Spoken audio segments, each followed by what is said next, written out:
Come a little closer and lend me your ears. Don't worry, you keep yours while I keep mine. In each episode, we'll dig into the major stories, uncover the truth, and retrieve gems from Yada's blog. We'll discuss what's right, bark about what's wrong, wag our tails at the thrill of discovery, and take you on adventures through the exciting world we live in today. So, fasten your curiosity leash and get ready. Right then, coming to you with another episode of the Yada's Vlog on a Blog. Tomorrow's news, disseminated today. Let's dive in. Yes, let's do that. Let's dive in. Hello. Kevin, we're ready to go on another episode of the Vlog on a Blog, where we consider the vlog that is posted in social media with some comments. This is going to be a little bit unique in that we're going to do more listening to some of the other vloggers than we are simply going to comment before they have a chance to say their piece. In this particular situation, I want to play a little bit of what he has to say. We're not going to go through the whole thing. It's way too long for that. But I want you to get a sense of what he has to say. You're probably going to have to, you can start it, and then we're going to have to jump ahead to maybe 10 to 15 minutes in to get some meat, and then I'll explain the whole concept of what's actually going on here, and perhaps even you'll click on the see more, and we'll be able to explain this. This is actually a very, very important post. Right now, the story they're hiding from you. Every story you have been told about Iran over the last 20 years has been told so from the what he's doing here is outside he's introducing what's from the perspective of Washington and you can just stop for a second, then we'll go to maybe 10 minutes. The truth about what he is saying here is that that everything that we're hearing about Iran is actually misguiding people, that it is leading them away from being able to be in a position to make an intelligent deduction of what is occurring. And I'm going to summarize it somewhat, and then we'll play a little bit more of it. What he is saying, and this is an AI speaker and an AI voice and an AI analysis, but it's a exceedingly good one, and it is reasonably well researched. And to a large degree, I agree with the the conclusions. He's saying that the economy in Iran is essentially destroyed, that their currency has fallen 90% in the past decade against the dollar, which has also fallen precipitously in value. So when you have a currency that has fallen precipitously against a currency which has fallen precipitously, your currency has been essentially destroyed. And that this occurs because of inflation, and inflation occurs because people are increasing the monetary supply so that you become the debtor by having the currency that you own debased. That's how the U.S. debt is being funded now, is that the debtors are the U.S. citizens who are having their financial savings eroded to fund America's indulgences. All right, so he's saying the currency is in shambles. And he's saying that the economy is in shambles, with about half of Iran's youth unemployed. They're exceedingly well educated and they can't get jobs. His next contention, and I think both of those statements are true. His next contention is that as a result, when you study Persian, Farsi written journalistic pieces and communication within Iran, what you find is that about 70% of Iranians want to leave Iran. They have given up on the Islamic regime delivering a life worth living. In other words, when the Islamic regime was put in place by Jimmy Carter and replaced the Shah, who was actually a reasonable human being trying to take care of his people, the economics crumbled. And this is standard for Islam. And you can't find an Islamic country where there is any sense of real industry. This is because Muhammad created a non-work-oriented economic system that was based strictly on plundering other people, enslaving other people, taxing other people, plundering other people. And this is what Islam has always been reduced to. So there is no economy, and most people are against their government. Now, when that occurs, and it's occurred in many places around the world. It's occurring right now in the United States. It's occurring right now in Israel. It's occurring right now in Europe. When this occurs, and he's specific to Iran, I'm going to be more general, that the people in power always respond the same way. They create an existential threat to the country. So they say, in the case of Iran, Israel and the United States are trying to destroy you. And they need Israel and the United States to attack them. And so they will do everything in their power, including creating enormous amounts of refined uranium-235, even without a bomb, to encourage the United States to attack them and Israel to attack them. They'll fund Hezbollah for the express purpose of being attacked, because without that attack, without that external threat being credible, they can't hold together their government.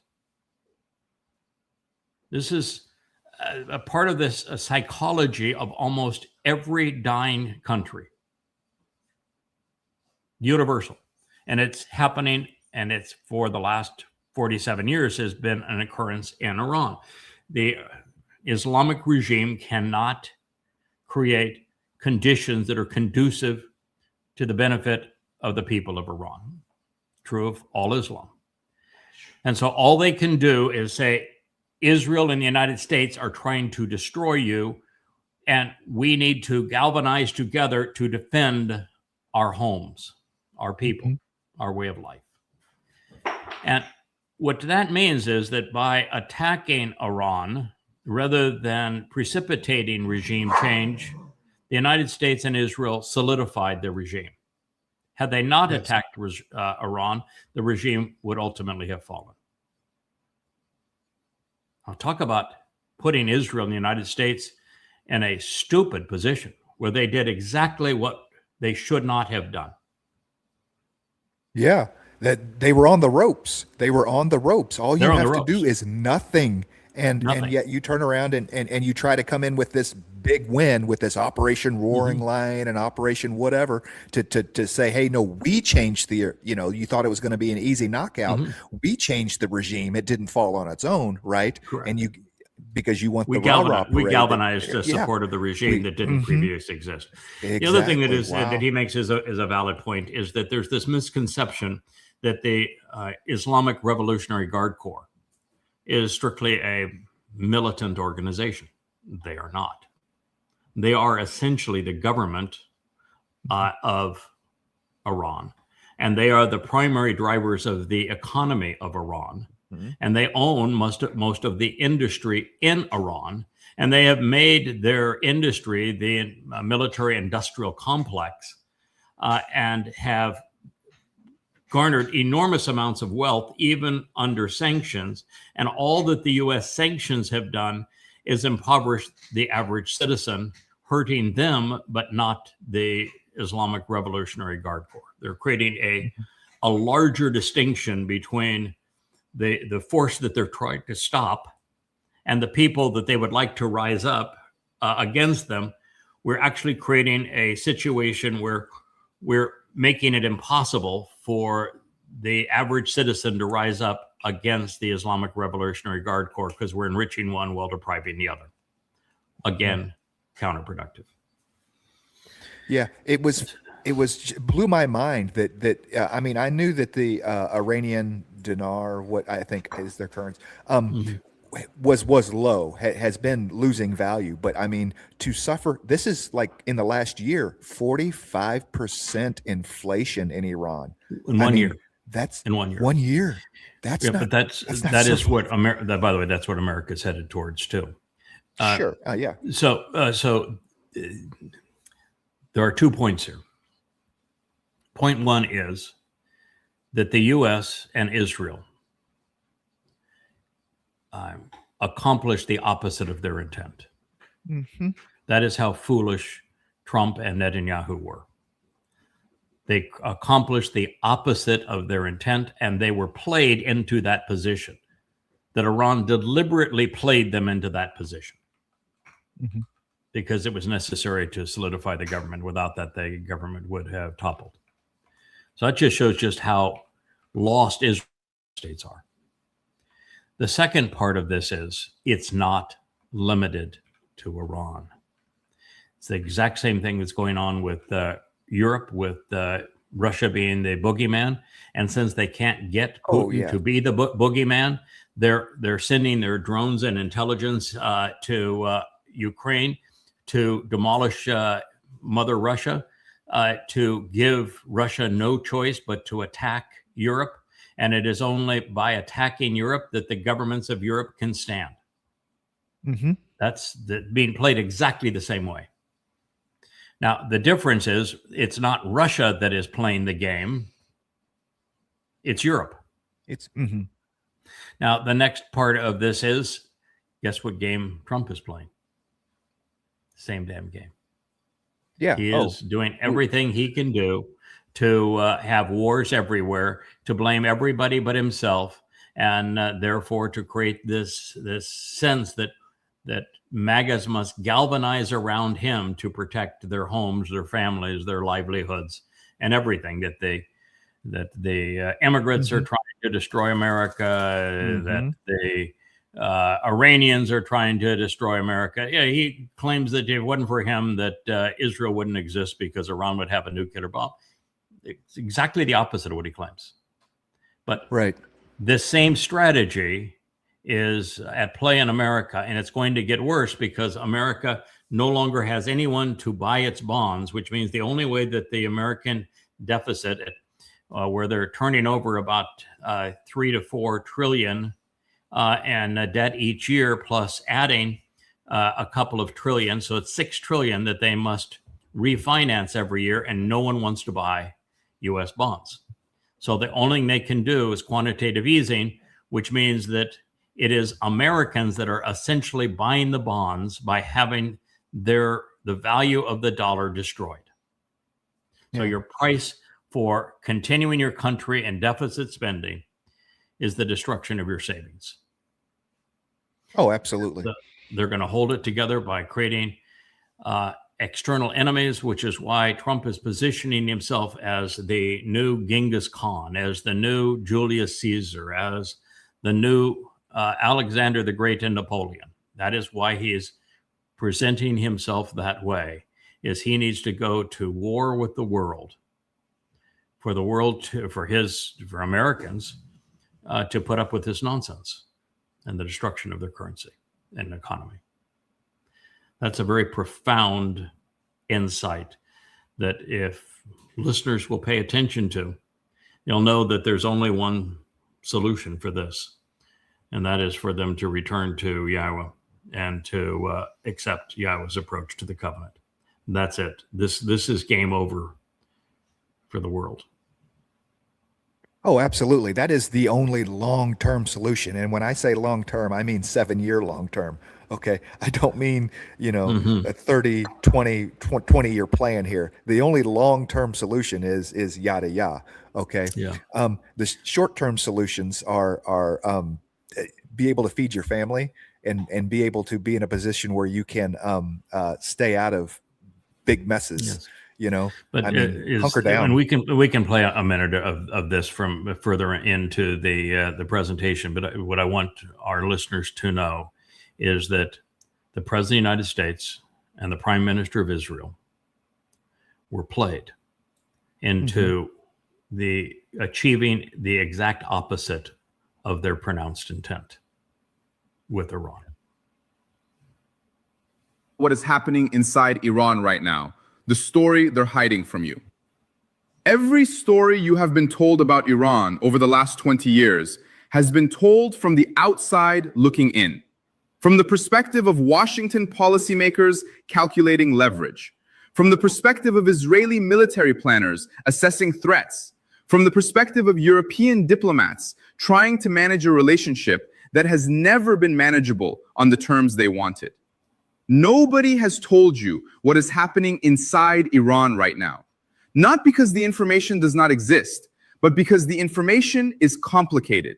It is contradictory. It does not fit neatly into the simple narratives that make for clean television segments and uncomplicated policy and positions. It's not contradictory. What it is an opposition to the military-industrial complex and the elected leaders of the United States and Israel. And because it shows both of them, Netanyahu and Trump, having been played for fools and having made a bad situation worse, which is precisely what we said was going to happen. For these reasons, a year ago, they don't want you to know what I have now shared with you, what is the basis of this particular clip, is that rather than destroying Iran and creating regime change, Israel and the United States galvanized it. And that the whole purpose of Iran's funding of Hezbollah and them lobbing some missiles on occasion into Israel and their refining uranium without building a bomb over the last 20 years was provocation. That was the exact same thing that happened on 10/7.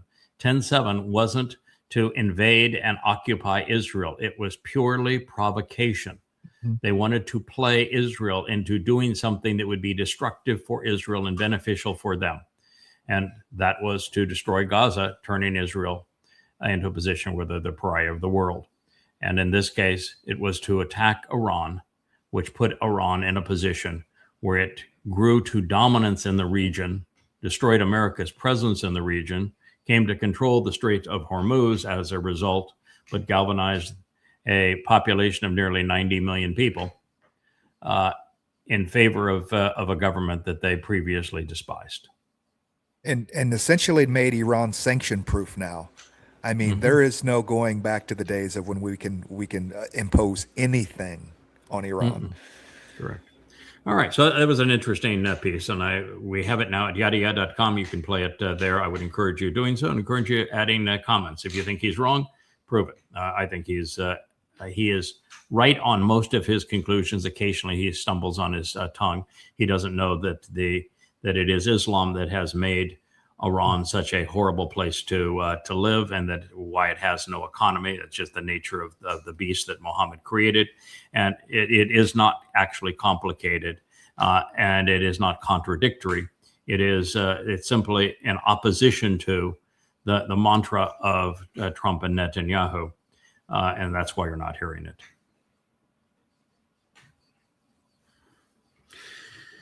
This fellow is normally quite good. I think I have two posts from him today.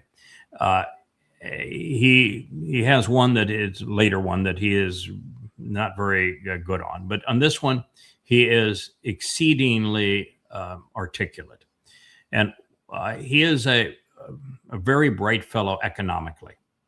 He understands the reserve currency status of the U.S. dollar. He understands the petrodollar system. He understands the central banks and currency exchanges. He has a keen understanding of global economics. And what he is saying in this particular presentation, and again, it's available at yadayah.com on the blog page for people to listen to the entire thing. And he's a very articulate, entertaining guy, so there's no reason not to listen to him. He's saying that we have, after World War II, a new world order was conceived. And in that new world order, it was deemed that China be the factory. That's was only true when they were a cheap source of labor. They're not anymore. And so China outmaneuvered this scheme. That Europe be the consumption, the marketplace where things are purchased. And that the United States would play the enforcer. It would supply the currency, the money, and the military to enforce this rearrangement of resources and this world order game. But unfortunately, by offshoring production. The United States became a dependent and very hollow country. There is no basis to the U.S. economy anymore because the U.S. doesn't make anything. So America was essentially destroyed in their scheme. And China became ultimately more powerful than anyone else in their scheme because they didn't stop at just being the factory. They became the inventor. And they became the only sound fiscal system in the world. And that ultimately the United States, and part of this was that Japan and other countries like Japan would be the bankers of the world. Japan kept its interest rates at zero, but now has a debt to GDP ratio that is staggering. Right? When it's about 2 to 1 in the United States, it's like 10 to 1 in Japan. I mean, they're the most bankrupt country on earth. And so the whole thing has imploded.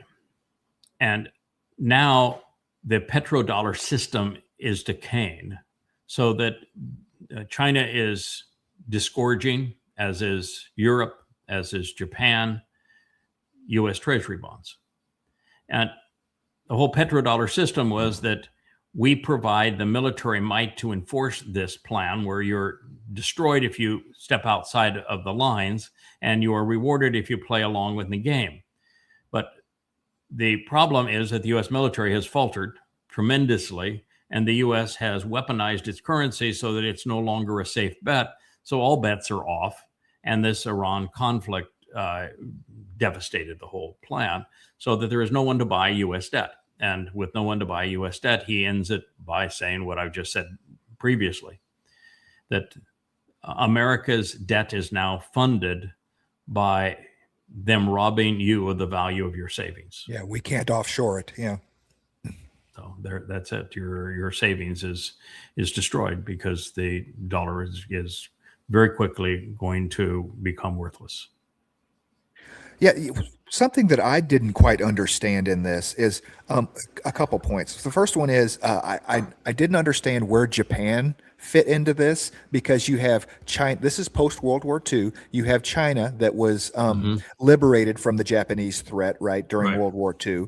You have America and you have Europe. And so Japan being an axis, how did they get pulled into this, that, hey, you're going to be the financier at 0% interest rates, when Japan was known for its manufacturing of chips and electronics in the 80s and 90s? He's simplifying and dumbing it down for an online audience.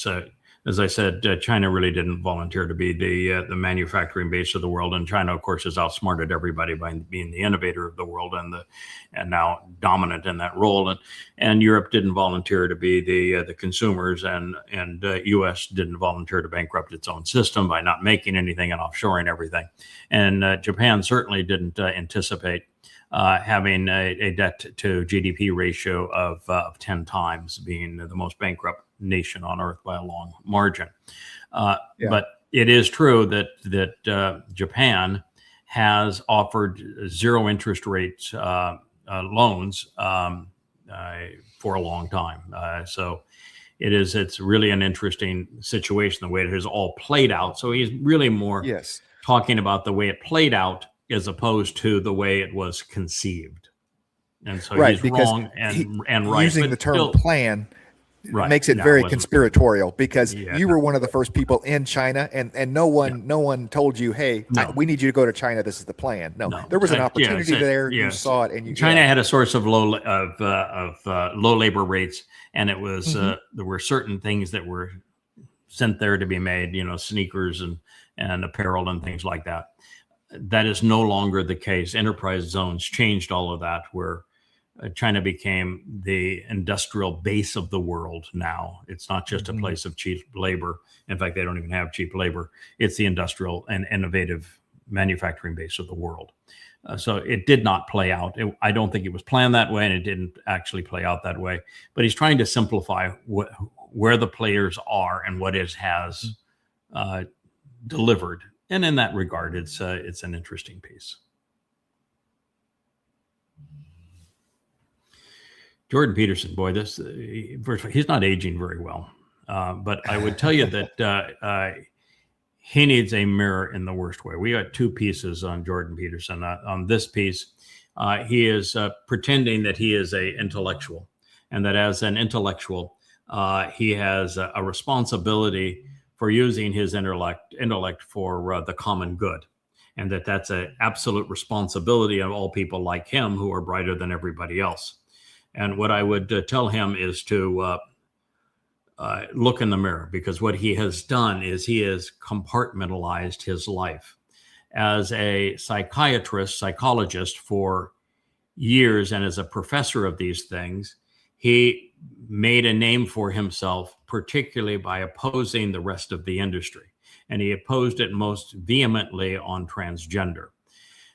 And he was a voice of sanity against transgenderism among youth, where they're not mature enough to make that determination, on how it was being sold as a positive when the suicide rates are north of 50%.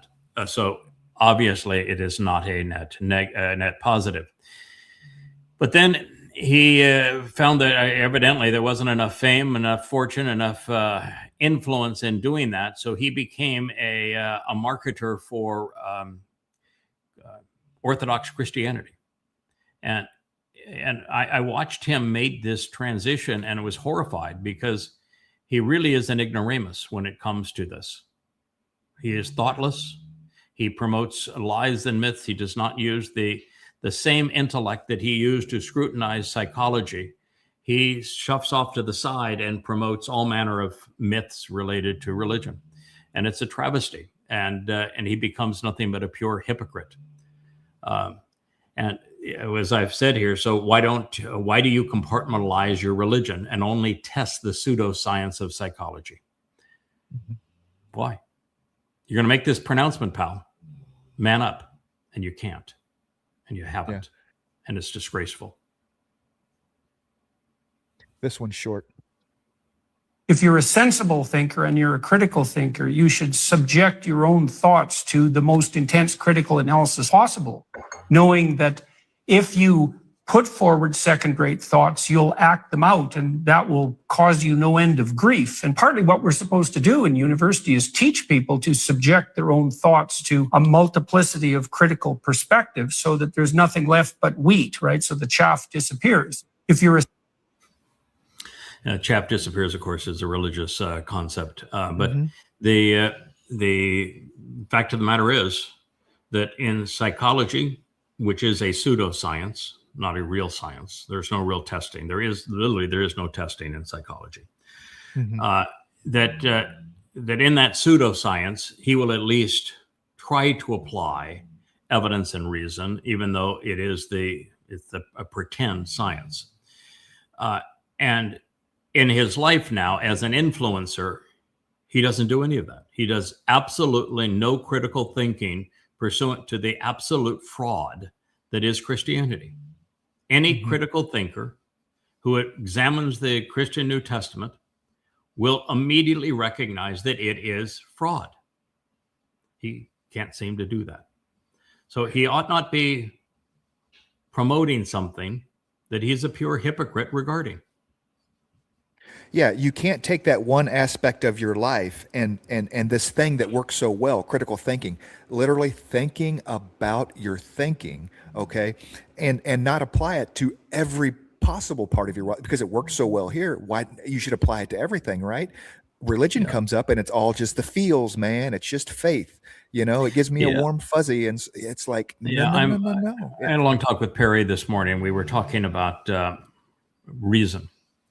And I told him that just the realization that the religious, the overtly political, the conspiratorial, and most of the last two, millennials and Gen Z, are incapable of exercising logic and reason.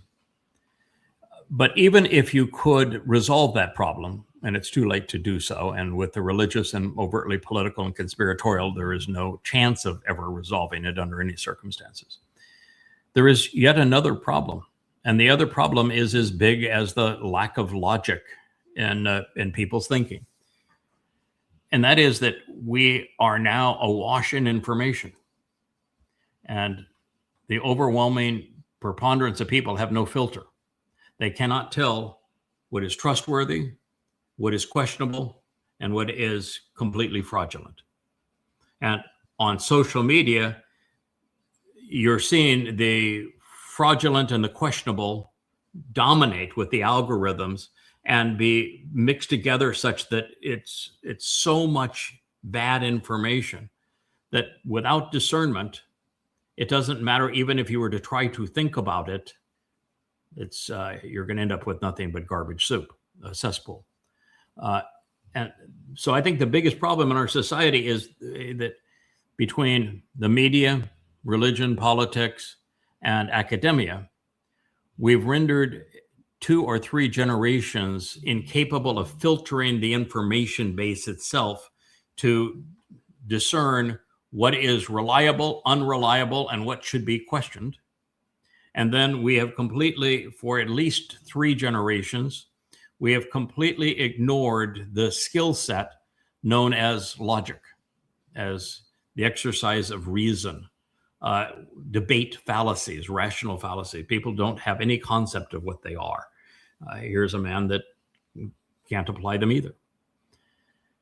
And he doesn't know how to filter what should not be processed, like the Christian New Testament. It's rubbish.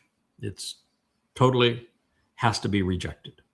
But he's not capable of doing that. The political aren't capable of rejecting the lies of whoever it is, Marx or Trump. Right. And this is where we are. The worst part of it is the rationale of things, those little white lies we tell ourselves, because it makes me feel better, as opposed to, we know it's not healthy. We know it's not good thinking, and religion is precisely that. Yeah, people didn't do that because so few people have a foundation of knowledge of who God is, why we exist, and how we develop a relationship with him. Since that's 1 in a million people, everybody else is clinging to the lie that gives their life purpose.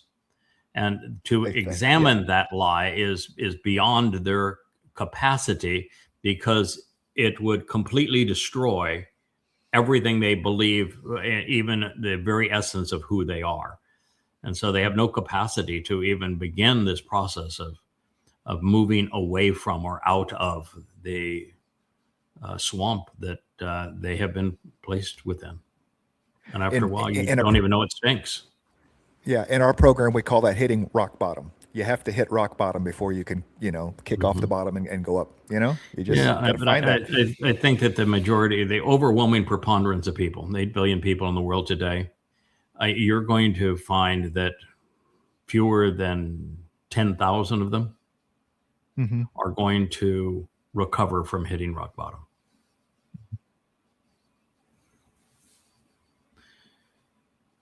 Yeah, this is the one that this got me. I have heard this crap my entire life. This is the one where you owe it to humanity. Yeah. Yeah.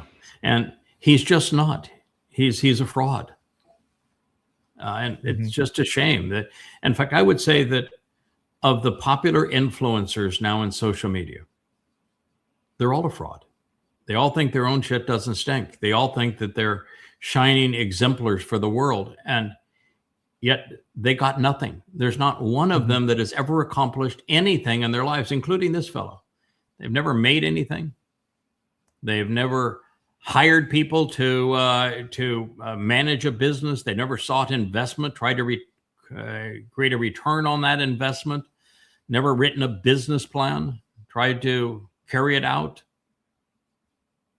They've never done anything that would be worthwhile in their life. All they have is their opinions. And even when he was in his prime and he wasn't talking about religion or politics, but was doing his show on psychology and psychiatry, he is pontificating a pseudoscience where there really isn't any evidence or ability to test your conclusions.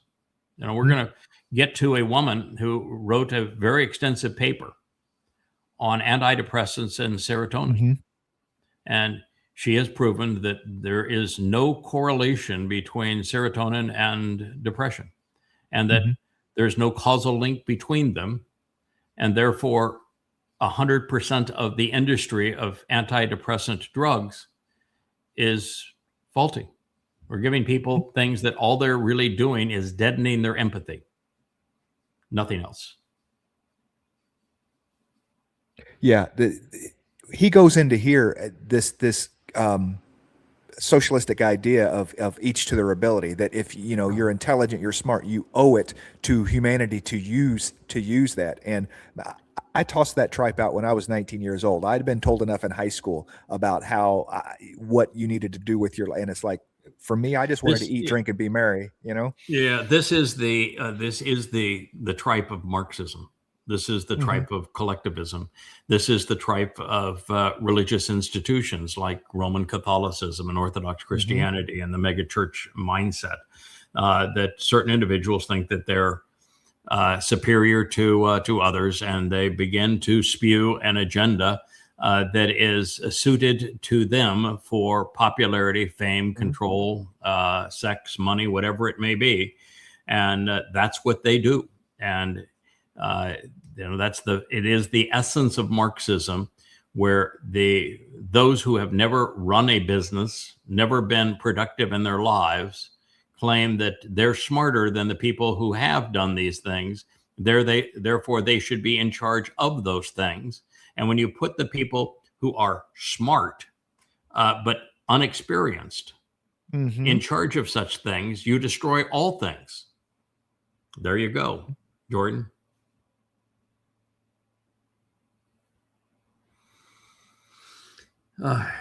This is another interesting piece. These are just a whole lot of thought pieces. I don't know why. Some days on, when you're going and I'm loading my Facebook page and I don't, not even using my Facebook page. I haven't been on my Facebook page in many months now. But this is a little periphery page that we created for no other purpose than this program and to feed the blog on yadayada.com. So I don't post anything there other than things that I think would be interesting for us to talk about on the blog, the blog. This fellow has a great sense of style here. I mean, who could criticize the green shirt with the funky rainbow going through the middle of it? Is this Bert or Ernie? Which one is he? Yeah, I think, he is between Kermit and Ernie. But Kermit does Ernie, I think, is what we have here. He's got a really excellent point. I listened to it. I just thought it was fascinating what he had to say. He's talking about the uselessness of influencers, that everybody has an opinion, but nobody has any real courage, has any conviction, has any confidence, and has any experience to talk about their position and how important that is. We can go and play it. It's actually a very articulate presentation. I want to talk about where criticism comes from. Not all criticism, the useful kind, the kind that comes from people who have skin in the game, who are building something, who have failed publicly and kept going anyway. That kind is worth something. I'm talking about the other kind. The opinion of someone who has never shipped anything, who has never started a company, published the work, had the hard conversation, made the bet, or stood in a room and said, "This is what I believe and I'm willing to be wrong." Who is watching from a position of complete safety and telling you what you are doing wrong. Here's what I've learned. Criticism is easy. It requires nothing. You don't have to be right. You do not have to try. You don't have to have anything at stake. Courage is different. Courage costs something. Courage means you could be in front of people, that you could fail publicly, that you could choose to be in the arena when staying out of it was always an option. The person who is being brave with their own life, who is actually in it, actually building, actually risking, that person's feedback, well, it lands differently because they know what it costs. They've paid it. I paused a decades-long legal career at 46 to build a creative life from scratch. The people whose opinions I took seriously during that process were the ones who had done something comparable, who had made the leap that scared them, who understood what it feels like to not know if the bet is going to pay off. Everyone else, I listen politely, moved on. You are not obligated to take seriously the criticism of people who are not being brave in their own lives. The person playing it safe does not get to define the rules for the person taking the risk. Consider the source. Yeah, I thought that was actually quite good. What I learned very early when I was a businessman and an entrepreneur is that there's a vast chasm of difference in life experiences between somebody who has made a payroll and someone who has not. And that almost all the criticism of entrepreneurs is by someone who's never made a payroll. They don't know what it's like to pay people out of your own pocket and not pay yourself, and you're working 100 hours a week. I don't know what it's like. And until you know what that's like, you really ought not speak on anything economic. That's why when these Marxists are running for political office in the East Coast, I just want to puke. They have zero experience. Their opinions are not only meaningless, they're counterproductive. They've never been there. And if you haven't been there, you really aren't in a position where you can guide anyone else or even talk intelligently about it or manage the process. You're entirely counterproductive. You're disgusting. Now, the same thing is true in life, and it's particularly true in politics, which is the other point I want to make. We have a system where people can vote without having any skin in the game, without having done anything in their lives, without having written anything, without having opposed anything, without having created anything. They just have an opinion. Well, opinion is worthless. It is worthless. Their vote is worthless. They know nothing about economies. They know nothing about history. They know nothing about reality. Their vote is worthless. And therefore, the accumulation of worthless votes is also worthless. System will not work. It has never worked. It will never work. So this, democracy being this greater good, no, it's not. And it's the point that he makes here. You got to have skin in the game. If you don't have skin in the game, if you haven't done something with your life, put it on the line, written it down, articulated it, stood up for it, proved that it was valid. If you haven't lost and gotten back up, you're a nobody. And oh, by the way, you're not just a nobody politically. You're not just a nobody in terms of the online world of opinions. Tucker Carlson, Candace Owens, Jordan Peterson. You're a nobody with God. You're a nobody with God.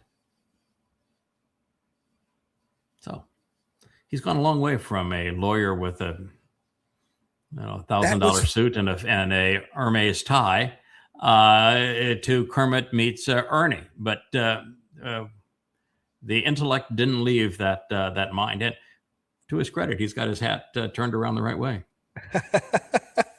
That was the fascinating point for me, because this is obviously what this guy is doing to make money now, right? I mean, he's not doing this just as a hobby. Okay. He said he left a 46-year or a career of legal at 46 to go do this. Yeah. So there's money there. That is insane that someone was, I mean, either that or it's easier than being a lawyer. Not necessarily. I mean, he's not exactly, you look at the surroundings there. He's not exactly rolling in the cash. And as a guy for that many years being a lawyer is going to have saved a reasonable amount of money. He could be doing this altruistically. He could be a person who is championing doing something for the right reason. Yeah, he might be. I mean, what he has to say here is articulate, and I'm not going to, I'm going to have fun with his apparel because I have fun with my apparel. So that makes it fair game. I'm wearing a shirt today that is from the 1950s, right? That's the last time you saw this pattern, right? Was from the 1950s. So, here we are. I happen to like the guy.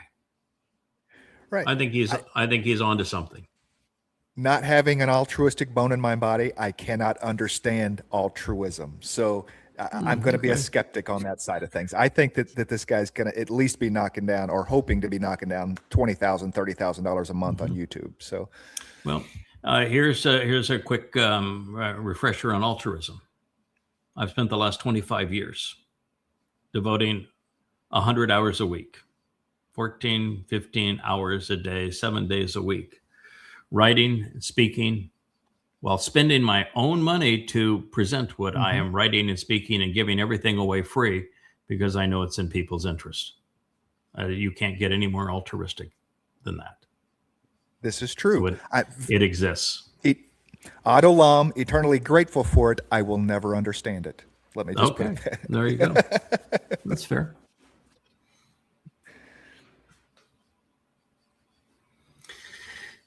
This is rather serious. You can actually play this too, but look, before we play it, 6.9 in Japan, 5.6 in California, a 7.5 and a 7.2 in Venezuela.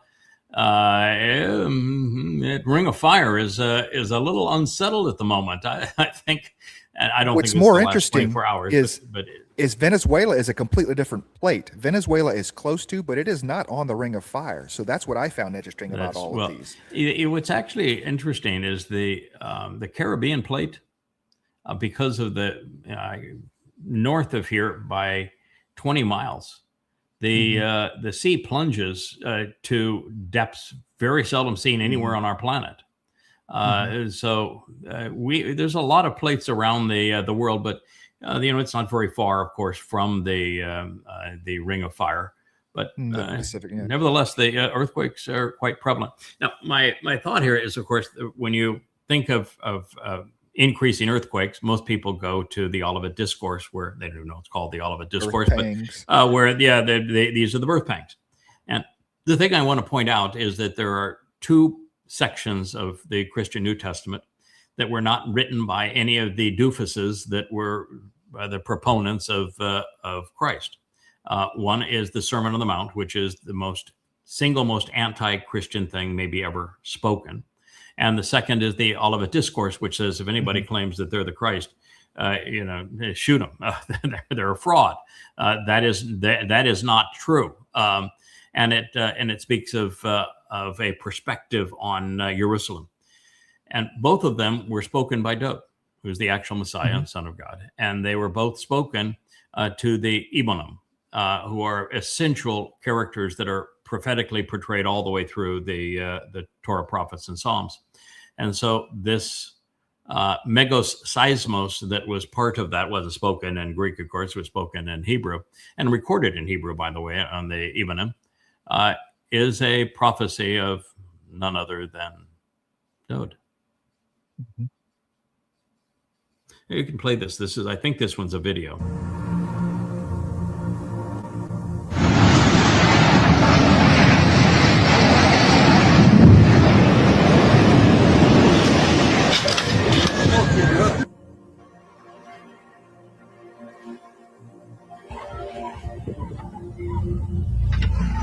Catastrophic in Venezuela.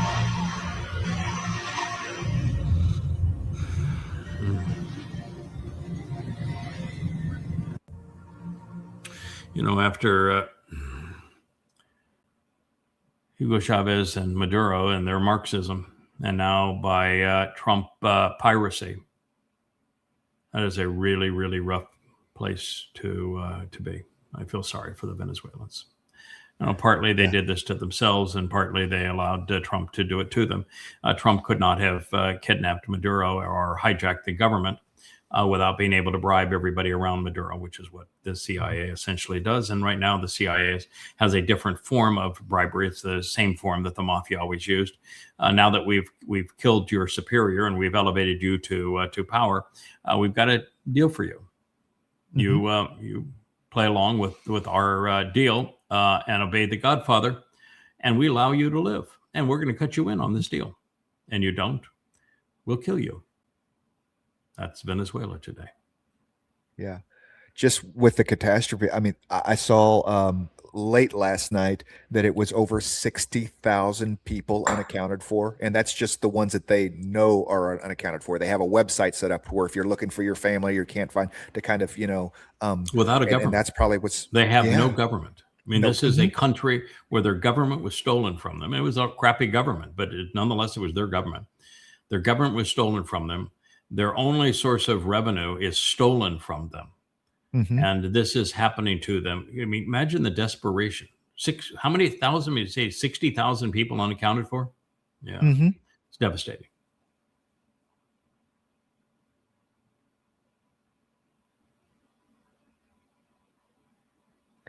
If only it was Chazak. I don't have a graphic for Kabod. I got to make one. Yeah, Kabod. So here they want to make this concept of glory, glory, glory, glory, glory, hallelujah. And what they want is to butcher the Hebrew word for kabod. They'll make it because it's a B, they turn it into a V. It's just a real shame what the rabbis have done to destroy their language, and so that you don't know what letters were actually part of these words. But it's kabod, not kaved. And it is reported to be heavy, but I've been translating for 25 years. I have never seen a single sentence where kabed or kabod, the variations of this, could actually be translated heavy, significant, weighty in the sense of the concept has merit to consider. It's a very weighty realization, but it's about significance. It's about importance, and they completely missed that. So these are people pretending that they have some concept of Hebrew that are promoting notions that are just wrong. And the point isn't that God is heavy. He's not. He does not have a body. He has no physical existence at all. He is not heavy. He is the antithesis of heavy. He is kabod, significant. The mother of Moshe was named Yochebed.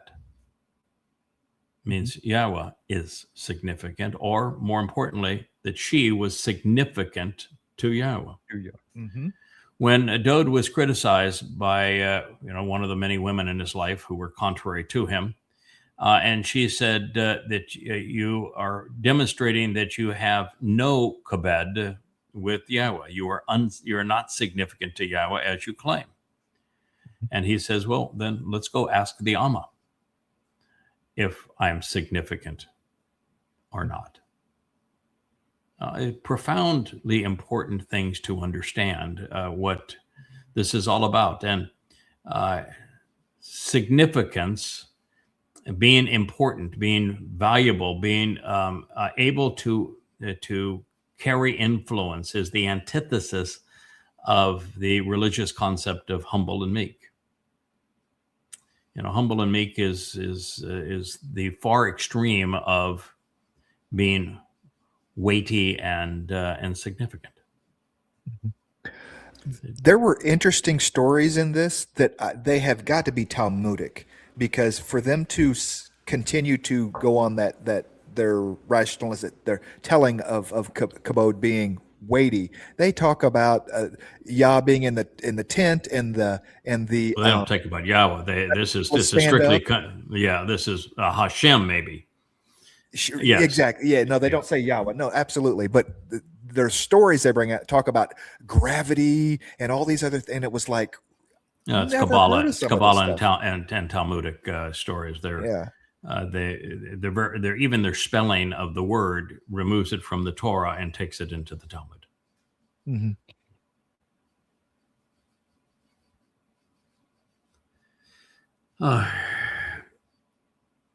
This is a presentation of acupuncture being fraudulent. So you might say, well, why would you bother to talk about acupuncture being completely fraudulent? Because I don't think there's any difference between acupuncture and politics or religion. Yeah. Yeah, what he was able to demonstrate is that if you have a genuine test of acupuncture, that there is no scenario where there is a correlation between acupuncture and success. None. Doesn't matter if the acupuncturist trained for 20 years or trained for 15 minutes. Doesn't matter if they're actually inflicting the needles or they're just giving the sensation of the needles are going in. Doesn't matter where they're placing them. There is no correlation between acupuncture and a remedy for an acupuncture patient. There is, however, one correlation that matters. If the acupuncturist is matter of fact, just, I've done this 1,000 times before, you sit down, I'm going to put the needles in, and then you're going to go. You pay me the money, you're going to go. If they're perfunctory, and that's compared to an acupuncturist that is congenial, that is uplifting, that says, hey, wow, this is going to be great. You're going to feel much better. I'm so glad that you're here. I'm going to take good care of you. Then there is a tremendous result. And the only difference is the attitude and the hype, the hope, the connection, this sense of, wow, I am going to be better. And so I identify that with politics and conspiracy and religion. Mm-hmm. And so, you can listen to this at yadayad.com and you can find out that there is no basis, no credible basis of any kind for acupuncture other than the placebo effect. Mm-hmm. Yeah. And I would say that applies to religion and politics. Yeah. Mary Poppins sang a song about it, right? A spoonful of sugar makes the medicine go down. So it's the same. Mm-hmm. Yeah, the placebo effect is so essential in medicine. Mm-hmm. This woman is really bright. I'd like to play some of her, but the presentation here, as I have previously identified, and I do like the happy colors on all of the dress. So she's styling for, if you're going to be an influencer, man, I like her. I probably have 10 shirts that look like that. So she is, she's got it together. She's even talking outside. So that takes some courage by itself. She knows her material, this woman does. And she has written research papers that have been very widely circulated, that even the experts from the pharmaceutical industry say, yeah, what she wrote is true, but so what? Okay, yeah, we're not going to argue with it, but who cares? What her research has shown is that those who are treated with serotonin inhibitors as psychiatric drugs for depression are taking drugs without any proven correlation between serotonin and depression. There has never been any evidence of a correlation between the two things of any kind. This is, better life with chemistry, but there's no chemistry behind it. Now, if you could click on and see more before we play this, I'd appreciate it, because I did a quick study on this. And in the United States, this is staggering. 68% of Americans report taking at least one prescription drug daily. Now, essentially, 70% of Americans are taking one or more prescription drugs daily, with 26 taking 4 more. Better living through chemistry. Annual per capita spending on pharmaceuticals is the highest in the world in the United States at $1,500 per person. Isn't that, it's just staggering? Now, that's prescription drug use with 70% participating and 25% taking 4 or more prescription drugs daily. Illegal drug use among American youth, the Gen Z and the millennials, 23% have used illegal drugs. That's excluding marijuana. Excluding marijuana. Yeah, well, I don't view it as that, and I don't care about marijuana as a drug. I view it as probably less significant than beer and wine, and certainly much safer than tobacco. So among American youth, 23% have used illicit drugs. That's excluding marijuana. So it's a quarter of the population.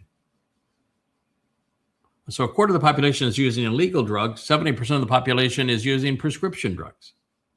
We are just completely drugged out of our minds. So now you can play a little bit of what she has to say.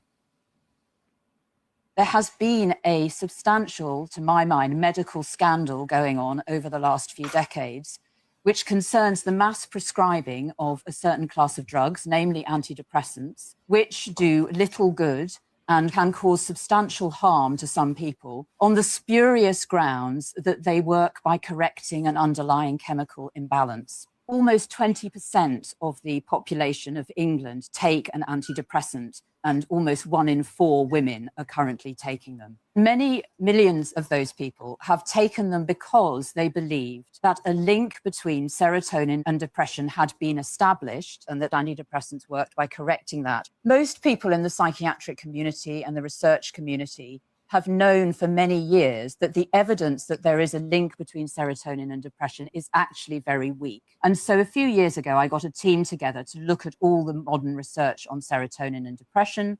And in 2022, we published this paper, an umbrella review of all these different areas, including research on serotonin metabolites, serotonin receptors, serotonin itself, levels in blood and urine and plasma, and some genetic evidence. And basically, we found that none of those areas provided convincing or consistent evidence of any sort of link between serotonin and depression, let alone a causal link. There was a massive public reaction to this paper. People were really interested. The media were really interested in it. It was very widely reported. There was another reaction to the paper, though, and that came from elements of the medical profession, the medical establishment, the Science Media Centre, which are an outfit that purportedly put information about science into the public, but happened to be funded partly by the pharmaceutical industry, got together a group of experts after the publication of the paper to tell people that it really wasn't important. We knew that all along, they said. The findings are unsurprising. Elements of the media accused me of being in league with the American gun lobby,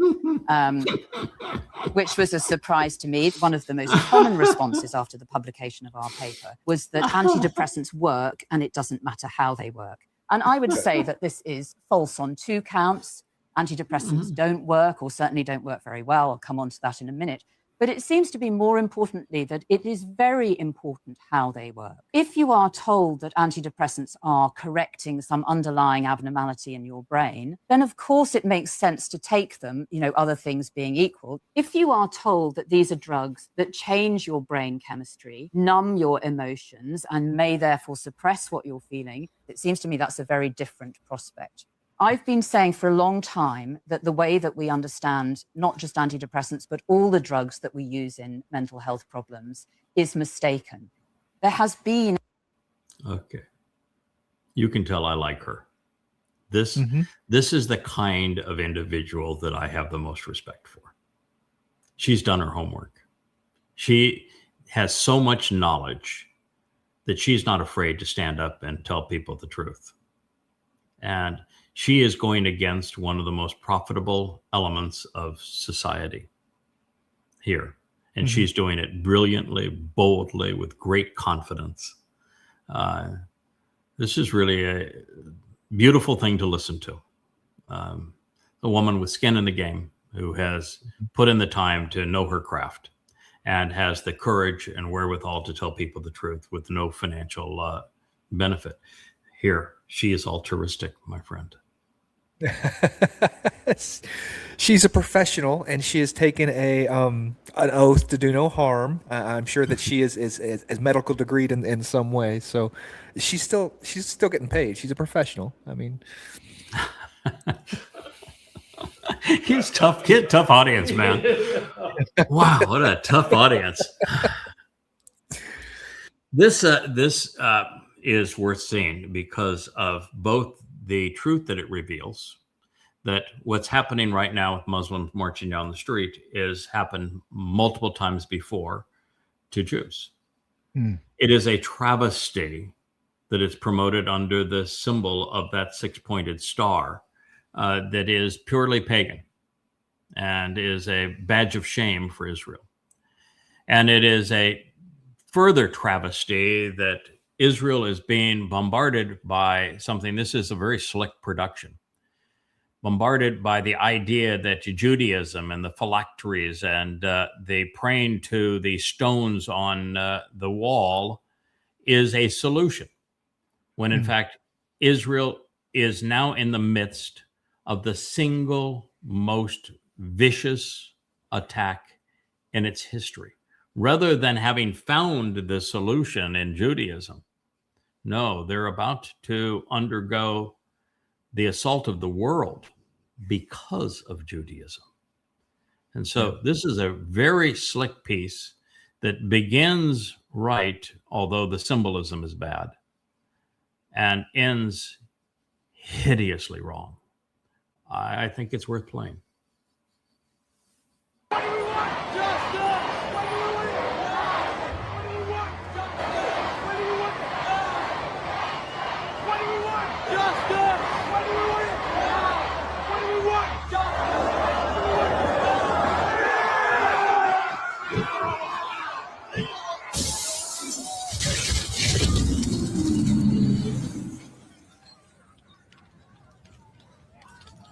Here to Kristallnacht. Same thing. You know, now it's Marxists and Muslims. Then it was Marxists as Nazis. Same exact thing. And this was pervasive, not just in Germany, but throughout Europe. And as a result of Roman Catholicism.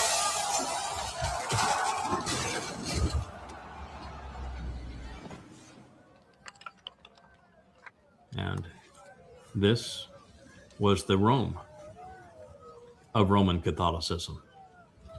Well, actually, they're going to the Inquisition first.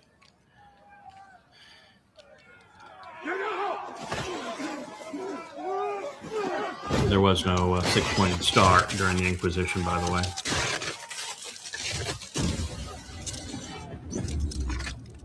It's a 15th or 16th century identity with the Hasidic, the rise of Hasidic Judaism in Europe. Now they're going to Rome. All right, Yisrael, Yehuda, Jerusalem. I think it's SPQR, but it's heck, they can't spell. They got the menorah right. Yeah, well, the rabbis have subsequently changed that.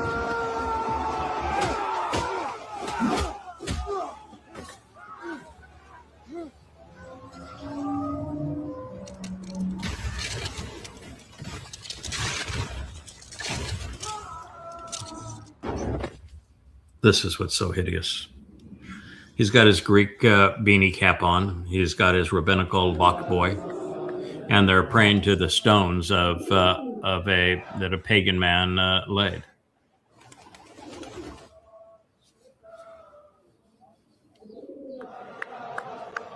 Reprehensible.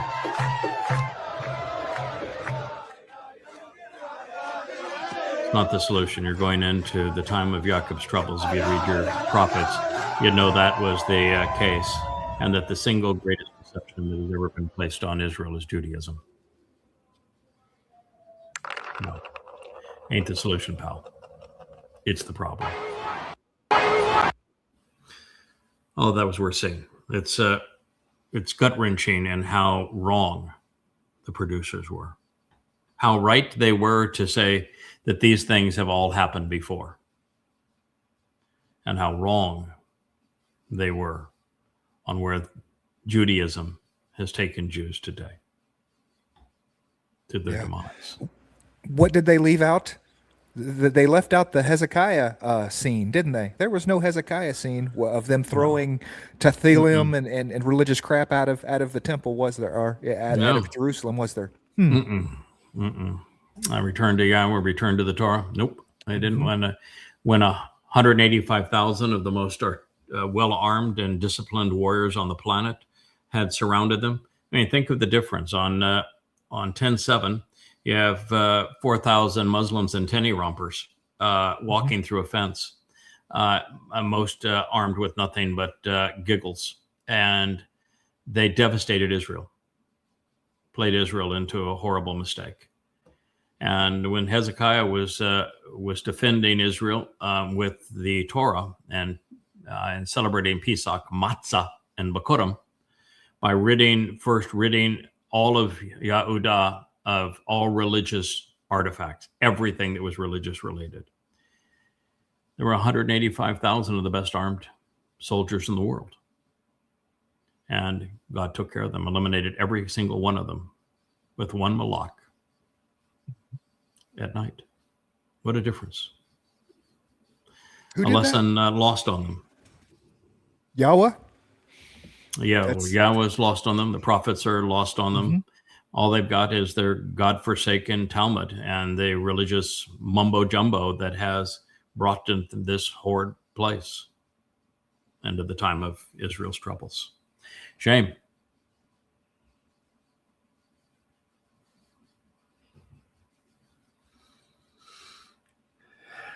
Yeah. This kid here is the living embodiment of zilch for brains. Gen Z. Yeah, we had a very articulate John on the program yesterday, and he's identifies with Gen Z, and he's that the kind of the oldest possible he could be in that group. But this is Gen Z, which means zilch for brains. He's got a good microphone. I can give him credit for that. Nice hairstyle too there, pal.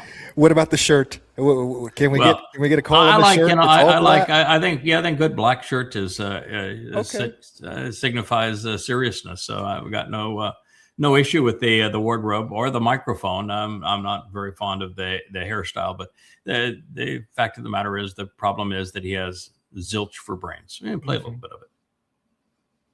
So the differences between Jewish denominations, well, Hasidic Jews believe that Satan is the helper of God, so they kind of worship Satan. Kabbalist Jews worship Baal, which is kind of like Satan. Satanic Jews, which is an official denomination of Judaism, read the Times of Israel, also worship Satan. Absolutely nothing he said is true. Absolutely nothing. And I'm opposed to Hasidic Judaism. I'm opposed to Kabbalah, and I'm opposed to the political bent of the Times of Israel. Not a single thing he has said is true. And that is the notion of the critic who has no skin in the game and who's got no brains between his ears. This is the problem of social media. What up? And yet, a stopped clock is still right once a day, just for the wrong reason. We have Christianity, who worships imaginary Jebus, who was brought about by Paul, who was Satan possessed. We have, but he didn't mention Christianity, where Paul admits that he's demon possessed, and he created his pretend Jesus in his own image, and he's demon possessed. He didn't mention Islam. So you can't claim the clock was right twice a day Satan here, who is overtly worshiping Satan as Allah. That doesn't work, unfortunately, my friend, because he's accusing Judaism of being satanic, and of the Haredim actually acknowledging Satan as God, or that God's helper. Yeah, God's helper. Oh, yeah, that's God's helper. No, they don't. Right. And I think they're nothing but parasites, and God despises them. But they're not. Satan is not God's helper, and in Kabbalah, it's a very complex relationship between Satan and Yahweh in Kabbalah. It's totally wrong, but it's so far beyond this numbskull to understand, and there is no actual Judaism that overtly worships Satan. So no, it's just what's wrong with the world today is influencers who know nothing and claim to know something.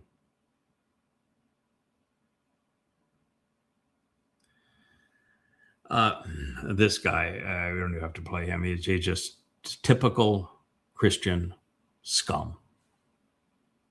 Christian scum. He wants to condemn Jews for not believing in Jesus. There is nobody who has half a functioning brain that believes in Jesus. Seriously. I mean, to believe in Jesus, you have to be irrational. You have to be ignorant. There is no evidence in favor of a Jesus. There is overwhelming evidence against. And the caricature is nothing but a blend of misappropriating Dode's titles and achievements, creating a counterfeit of Dode, the actual Messiah, chosen one, Son of God and Savior, who was crucified on Passover and fulfilled matzah by going into hell. And so 80% of it is simply robbing the actual Messiah and Son of God and King. And the remaining portion is bringing in large swaths of Dionysus, the resurrection, man is a god, God is a man. That's Dionysus, baptism, and all these kinds of things. It's Dionysus. Easter week, Dionysus. And so it's just a blend of those two. And it's such an obvious blend of those two. And the Christian New Testament is so contradictory, so filled with rational fallacies, and doesn't have anything. I mean, it has nothing to support it. When they try to usurp Yahweh's credibility, they don't know his name, and they misquote him 100% of the time. It's just utterly stupid, pal. And you're evil, pal. And I'm going to tell you, you have a confirmed reservation in Sheol. I've checked. Helping others get there as well, isn't he? He is. So this is the one where he's really not on his game, but as he is claiming that oil is breaking the system, and what my response is that Trump's continued lies about having won the war. In fact, this is actually I don't think this is the first position where he if this is the one that I'm thinking of, he may make a bad decision about Israel early on. But what he's basically saying in this is that oil should be going through the roof, because we have not had transit of oil through the Straits of Hormuz except to China for 90 days. And so the price of oil should be upwards of $200 a barrel. And it isn't. It's less than $100 a barrel. And what he has done here, and this is the same fellow, he's a very effective economist. What he has recognized, and it actually is, while it's not widely known, it is very easily discerned, that the reason oil is not at $200 a barrel is because of shorts.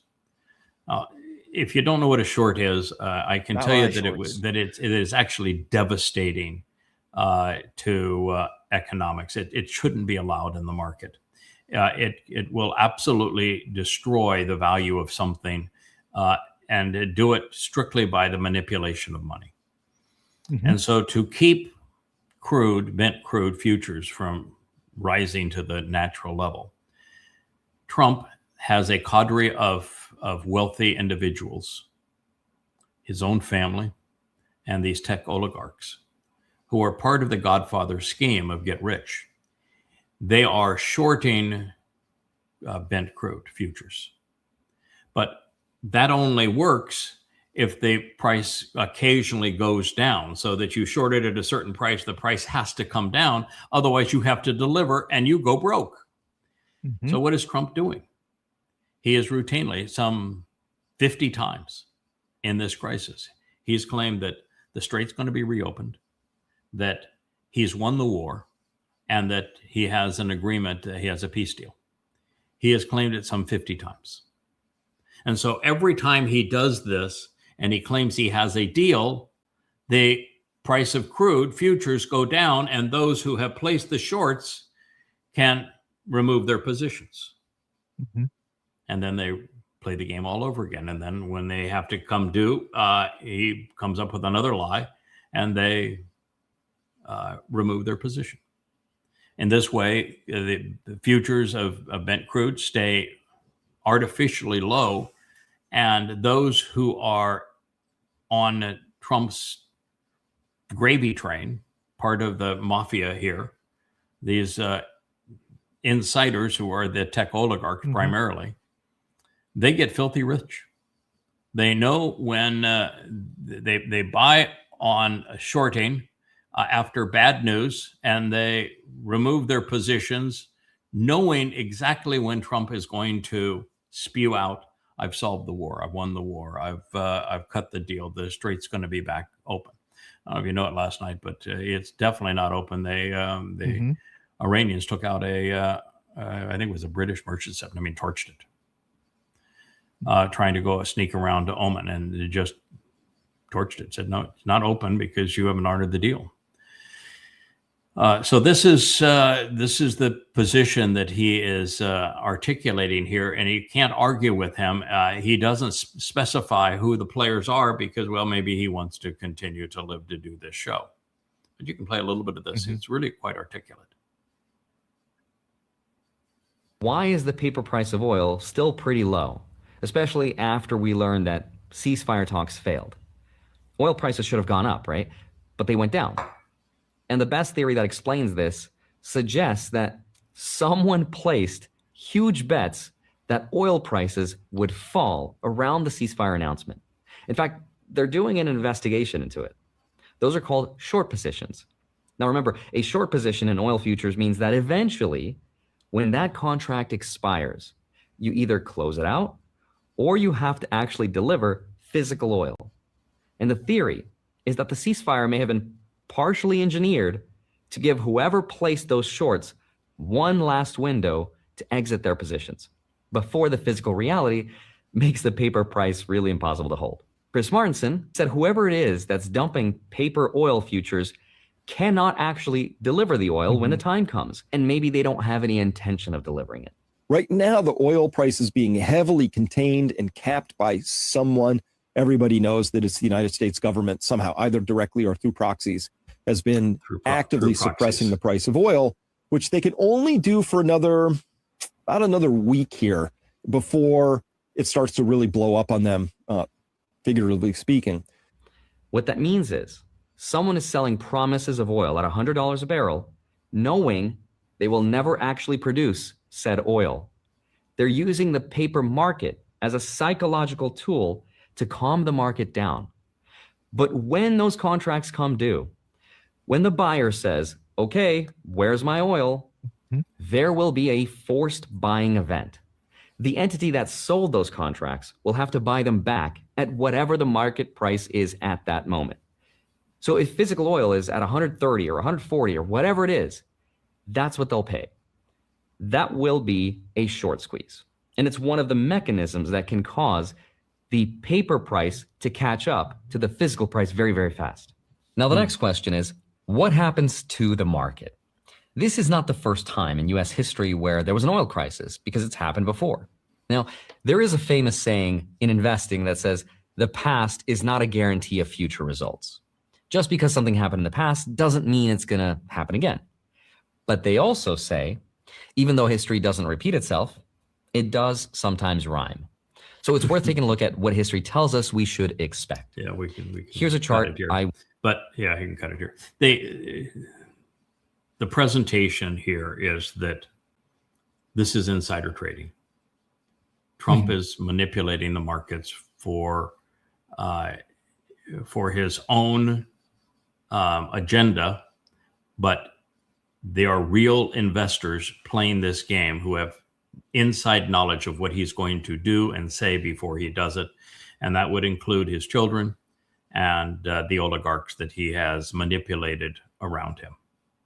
That's who is in this game. It happens to be a very serious crime, because if you juice the game, then there are no public investors. Then the markets are not free; they're manipulated. You've heard of shoeless Joe Jackson and the Chicago Black Sox and cheating on the game, and you can't bet on baseball because it means that those who are betting on baseball are not playing in a level playing field if the players themselves are in the game. Well, that is what is illegal, and it deserves some of the harshest jail terms there are. And Trump is playing, and so are the oligarchs. They all could be investigated, indicted, and convicted, and serve long prison terms. They can't buy themselves their way out of it for this. And there's a paper trail of what they're doing. So whether the SEC under Trump's administration will allow that investigation to proceed or not is one story. But without Trump in power over the SEC, all of his children and his oligarch pals would go to jail. This is serious crime. Martha Stewart went to Club Fed for it. Yes, I think this is a. I don't discount that there is absolutely Trump tries to manipulate the markets 100%, talking down oil prices because it's good for him politically. Absolutely, those closest to him know when these things are going to happen. A lot of this chart makes no sense to me from where we know in the real world. I see this as buy the rumor, sell the news. Okay. This chart makes no sense to me. The Strait of Hormuz is still closed. Okay. That's a fact. There is nothing on the horizon that shows that the Strait of Hormuz is going to open up the way it was before. It was going to open up under Iranian control now. That's a fact. That's going to happen. There are smart people that do trading that know these things. I see no reason that this can be back down to almost pre-war levels of $70 a barrel. It just absolutely blows my mind that that's even possible. That discounts the 3 months of oil that is backed up in the system. Then you didn't understand the message that was delivered there. You don't understand how shorts work. The fact that you just dispatch this as Trump is manipulating the market is not a crime, and it would not deliver these results. The only way these results are delivered is that he has insiders who are shorting the stock and releasing them from the shorts based upon foreknowledge of what he's going to say and when he's going to say it. And so it is the effect of the short that has caused this. And those playing the short have been able to extricate themselves profitably because they know what Trump's going to say before he says it. And they're manipulating the market deliberately, which means the commodities market is no longer a fair game. It's being manipulated by Donald Trump and played by the insiders in his tech oligarchs. And this is a very serious crime with long jail terms. Correct me if I'm wrong. Did the Morgan brothers try to so-called corner the silver market and years ago? Okay. What kind of, because they have to put this cash up at $70 a barrel. What kind of cash does it take to move a global oil market like that? I mean, we're talking tens of trillions of dollars. Yes? No, not trillions. No. Not even billions of dollars of shorts will cause this effect. No, it's they're playing the commodities market. The manipulation of the silver market was done by people in the commodities market, and they didn't have the voice of the president orchestrating what they were doing. And they were two brothers that were doing it, as opposed to a collection of tech oligarchs who have signed a deal with the devil. The Hunt brothers. Yeah, the Hunt brothers. You can't compare what the Hunt brothers did with the silver market, and it backfired on them, of course, with what Trump is doing with his tech oligarchs on the primary commodity of the world, oil. And this is proof that they are, in fact, in cahoots together and have collaborated. And it's devastating because it means that the markets are no longer credible and that Trump is a criminal, as are the tech oligarchs and as are his children. And that the SEC, as a part of the administration, is no longer a reliable watchdog. It means a lot of things, and it's all of those things, and it's really, really serious. That means that as they manipulate the currency and do other manipulations with their Bitcoin derivatives, there's not going to be any disclosure, and there'll be tremendous criminal activity pursuant to insider trading. It's a big club. And you ain't in it. Yeah, it isn't that a big. The players in the club are filthy rich, and yes, we are not in that club. But it is not a big club. It's a very small group of people. A significant number of them were on that transport into China, where Xi said, "No, I have no interest in meeting any of them. They can all just get back on the plane and go back home." So that's Trump's club. Yeah.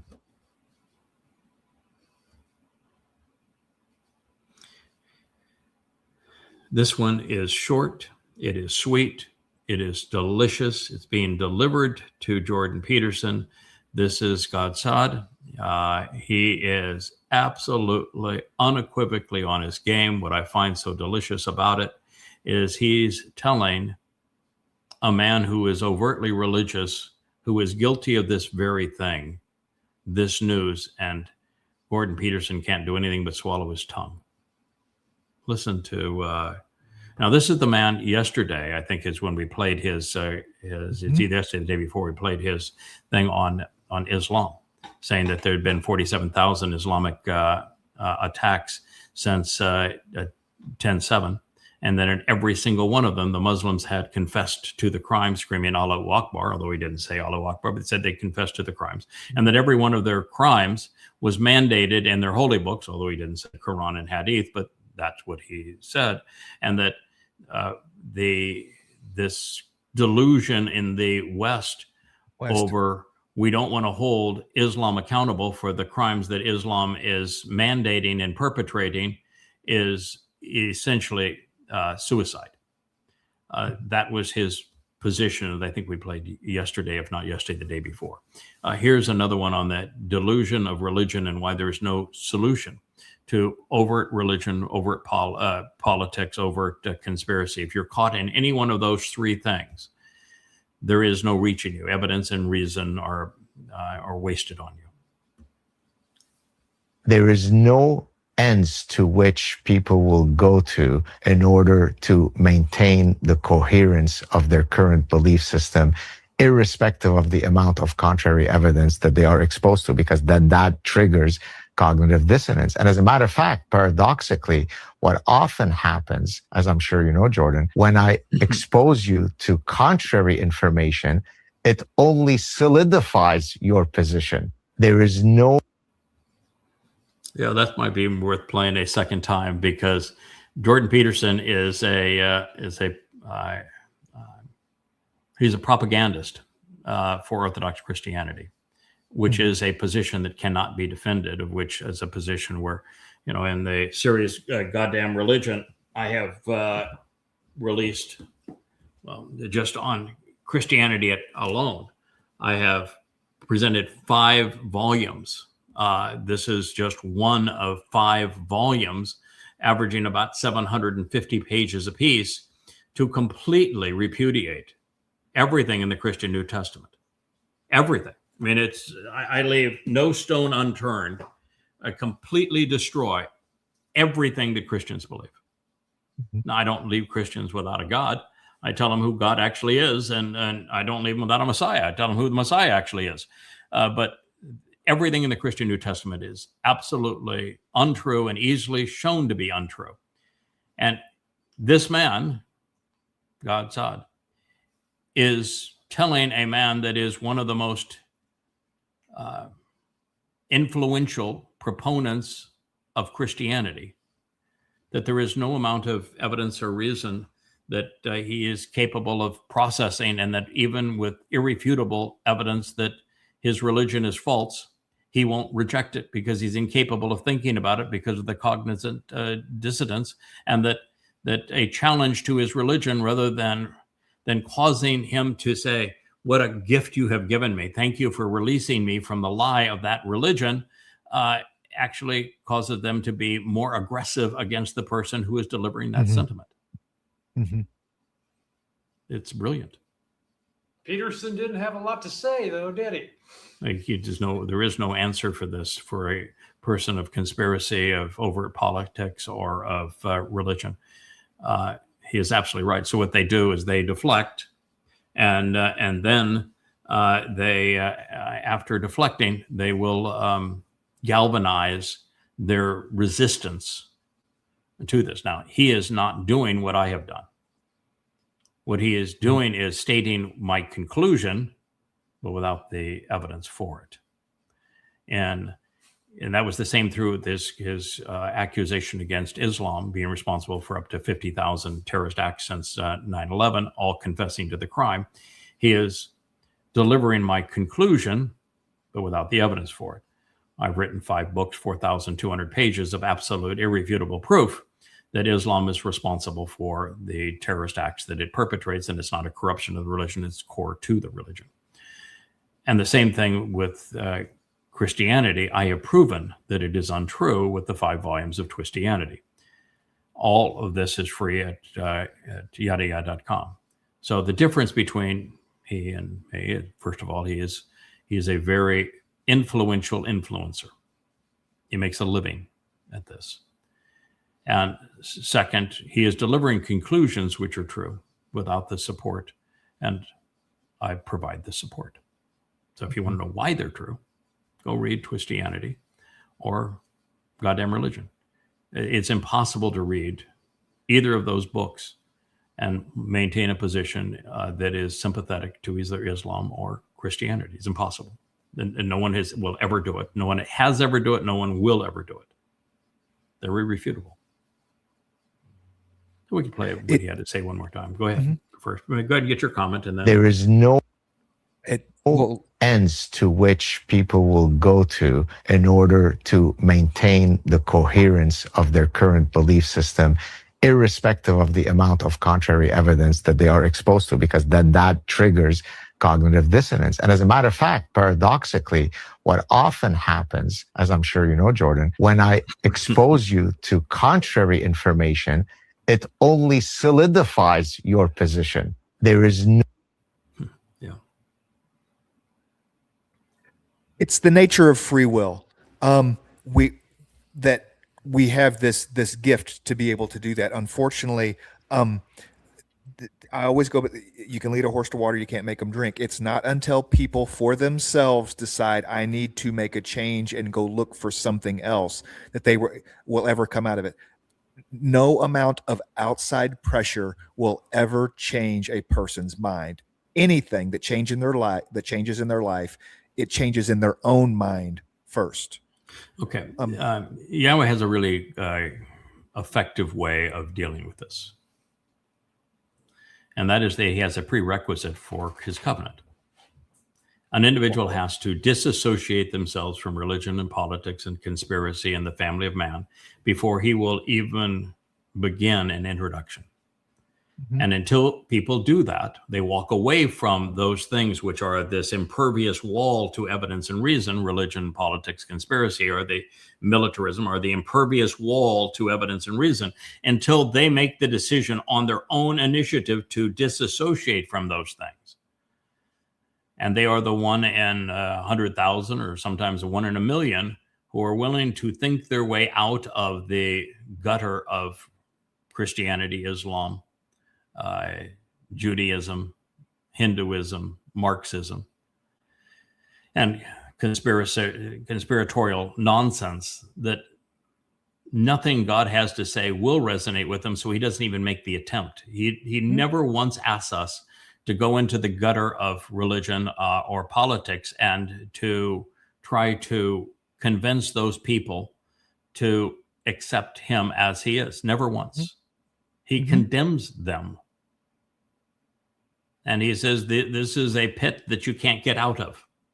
And so he condemns them. He does not try to save them. The only path to a knowledge of salvation is to first walk away from the lies that assure damnation.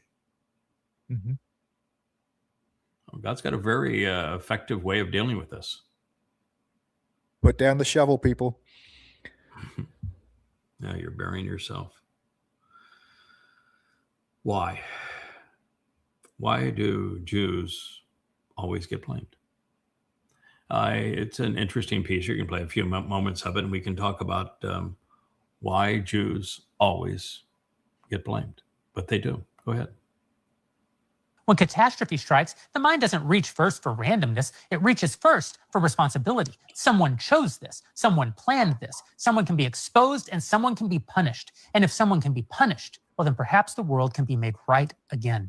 Every civilization develops familiar villains over time, characters already waiting in the wings of the imagination, ready to explain away whatever needs explaining. For nearly 1,000 years, whenever the West has needed an architect for its tragedies, it's known exactly where to look. The pattern is remarkably consistent. A child dies unexpectedly. Jews murdered him in a secret ritual. A plague sweeps across Europe. Jews poison the wells. A revolution erupts. Jews orchestrated it. The banks fail. Jews manipulated the markets. A nation loses a war. The Jews betrayed it from within. The Jews become the hidden hand behind every disaster, the secret power behind every institution. That's what makes anti-Semitism different from ordinary prejudices. Most prejudices portray their target as weak, as inferior or corrupt. But anti-Semitism portrays its target as omnipotent. The Jew is imagined not merely as an enemy, but as the architect behind all of history itself. Every tragedy becomes evidence. Every coincidence becomes proof. Every unanswered question becomes another thread in the same story. The assassination of JFK, 9/11, Pearl Harbor, the USS Liberty, the blood libel, the Black Death, the protocols of the Elders of Zion. 900 years of the same accusation in different forms. All right. It's not 900 years, it's 2,000. The worldwide propensity to ignorantly, irrationally, and immorally blame God's people, the Jews. And they aren't Jews, they are Yehud. They're only Jews by conspiracy of their own. They have lied about who they are. They have imagined themselves to be different than they are. There is no such thing as a Jew. There is Yehud, and they ought to go back to Yehud in a hurry. But what happened is that Christianity happened. Paul conceived a counterfeit Messiah, robbed Yehud and Yisrael of the actual Messiah, the actual Son of God. And he then, after robbing them of their Messiah and of the actual Son of God, who is David, the King who will return, then Paul wrote that this man became a god, and that men, Jews in particular, crucified this God of his. It was amongst it begins with just very crude identity theft and thievery.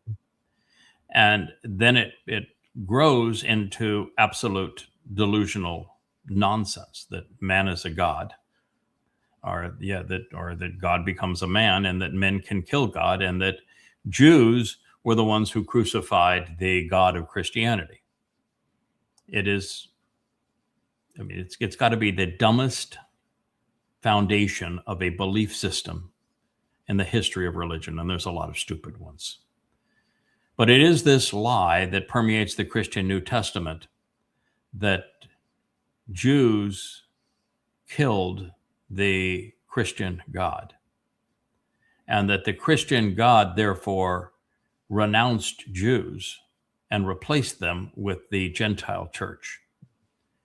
Again, unfounded, again, absurd, unevidenced, irrational, grossly immoral. But that's what they claim, and that's what they wrote in their New Testament. And as a result of that, that is why over the last 2,000 years, Jews have been blamed for everything that has happened throughout Europe. And it was rabbis who created Christianity, and it is rabbis who have created Islam. And so it's just this ongoing spiral that can all be right back, not just to Paul and his Christian New Testament that turned an actual man, Dowd, the Messiah and Son of God, into this counterfeit Jesus, and then the counterfeit Jesus into a God, and then proclaimed that the Jews crucified that imaginary God.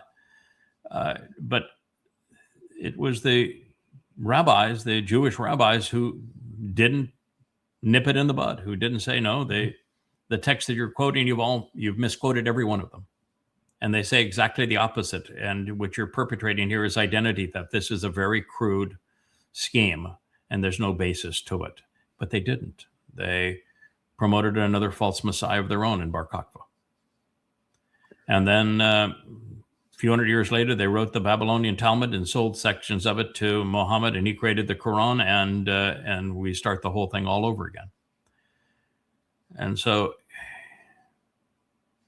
you want to know why Jews are blamed? It's because of the rabbis. That's the answer. They're blamed because of the rabbis. If there were no rabbis, there'd be no Christianity, there'd be no anti-Semitism, there'd be no Judaism, there'd be no anti-Semitism. The rabbis are responsible. You need to deal with the rabbis. I concur with you 100% on that. I was trying to think back in my own mind, because you're going 2,000 years, and I'm thinking about Egypt. That was, in my mind, the first blame the Jews moment, that we need to enslave them lest they're going to grow up and be more powerful than us from within. You know, to blame Jews as a whole. That was actually prompted by a whole lot of other events. The Hishoks had just been overthrown. There was a deeper African culture that had taken control of Egypt, and it was during Hatshepsut's rise that they were overthrown, and that's when Thutmose the Great served as a general during that time, and he became the pharaoh of the Exodus. But during the time when they first were overthrown, I think it was Amos that was the pharaoh, and because they had seen people amongst them come and usurp their authority and their power, they began to look at these Jews who had been there centuries, who had been productive and neighborly and the like, and they viewed that, well, we can regain what we lost by stealing everything that belongs to them, enslaving them, making them our workforce, and that will help us reclaim the power and fame we once had. So yeah, it was a conspiracy of sorts, but it was more of just a reaction to what they had endured and how they were going to greedily restore what they once were. And the Jews got caught in the crosshairs. And of course, the Jews during the Exodus were obnoxious towards Yahweh, but that did not create anti-Semitism. There's not a single Christian that condemns Jews for being obnoxious to God during the Exodus. This is true. No, they don't know the story, and it's never mentioned in Judaism, but that is the story of the Torah, is Jews being obnoxious. And as a matter of fact, there isn't. Christians want to believe that they're an Abrahamic religion and think of Abraham as this great friend of God, but Abraham was a numbskull, and the whole beginning of this is just a tremendous mess. Man's doesn't have much to offer. It takes a lot to overcome the actual stories that are in those books. I think it's one of the reasons why the story of Ruth and Boaz is such an anomaly, is so astonishing, is that every character is grossly flawed. Gross. Mm-hmm. Abraham, Yishak, Jacob, the 12 sons of Israel, they're all grossly flawed. And the Exodus is is a total shit show. Let's just call it what it is. The children of Israel are embittered towards God and antagonistic towards him and Moshe. And it's the entire trip. And at the end of that, you've got the period of Joshua where they don't listen to God. And it's just one disaster after another. And then you have the time of the judges that ends it so badly. And there's just one shining moment, a bright, shining moment, a love story, a story that should never have been able to have occurred between Boaz and Ruth. And you have Naomi representing Israel. She's embittered. She calls God evil. She's everything that's wrong with Israel. You know, the rabbis want to present Ruth as converting to Judaism. No, she didn't accept Judaism. She destroyed Judaism. And it's just an amazing story in the midst of such darkness. You know, even the story we get up to Dode and or Samuel. You know, Samuel starts off well and just becomes really, really ugly. And then you look at Dode; it starts off well for a few years, and then it gets really ugly. The story of Moshe. I'm not even sure. Well, it did start off well, and then it got really, really ugly. Mm-hmm. I don't understand why. Mm-hmm. I don't understand why it is that it's Jews as a whole that get blamed more so than any other anything, religion, ethnicity, whatever you want to call it. You know, that it's not that we don't. It was the Pharisees or the Sadducees that crucified Jesus, right? It was Jews as a whole, one group that did this. That's the only ones. I've written a lot about this. At first, if you want to look at history, the Jews are not unlike really any other small nation or ethnicity in terms of Yehud and Yisrael. They have a brief moment under Dode where they were wonderful, and a few years under Solomon, and then it all fell apart. They became a house divided against themselves, as they are right now. And then there was a whole succession of abused by the Egyptians, abused by the Assyrians, abused by the Babylonians, and then abused by the Greeks, and then abused by the Romans. They just happen to be located in the crossroads of the world, which is why they were so afflicted by all of these different people, and they didn't conform particularly well to although they were heavily influenced by all of them. Jews, this concept of anti-Semitism, of just genuinely hating Jews, began somewhat under the Greeks because they viewed that the man's physical body was this glorious thing. They romanced the man's physical body, is why the Christian New Testament embraces Gnosticism and is written in Greek. And they viewed Jews with circumcision of mutilating this glorious male physique, which, you know, they fought nude, they competed in their sports nude, their statues are nude, their gods are men in the nude.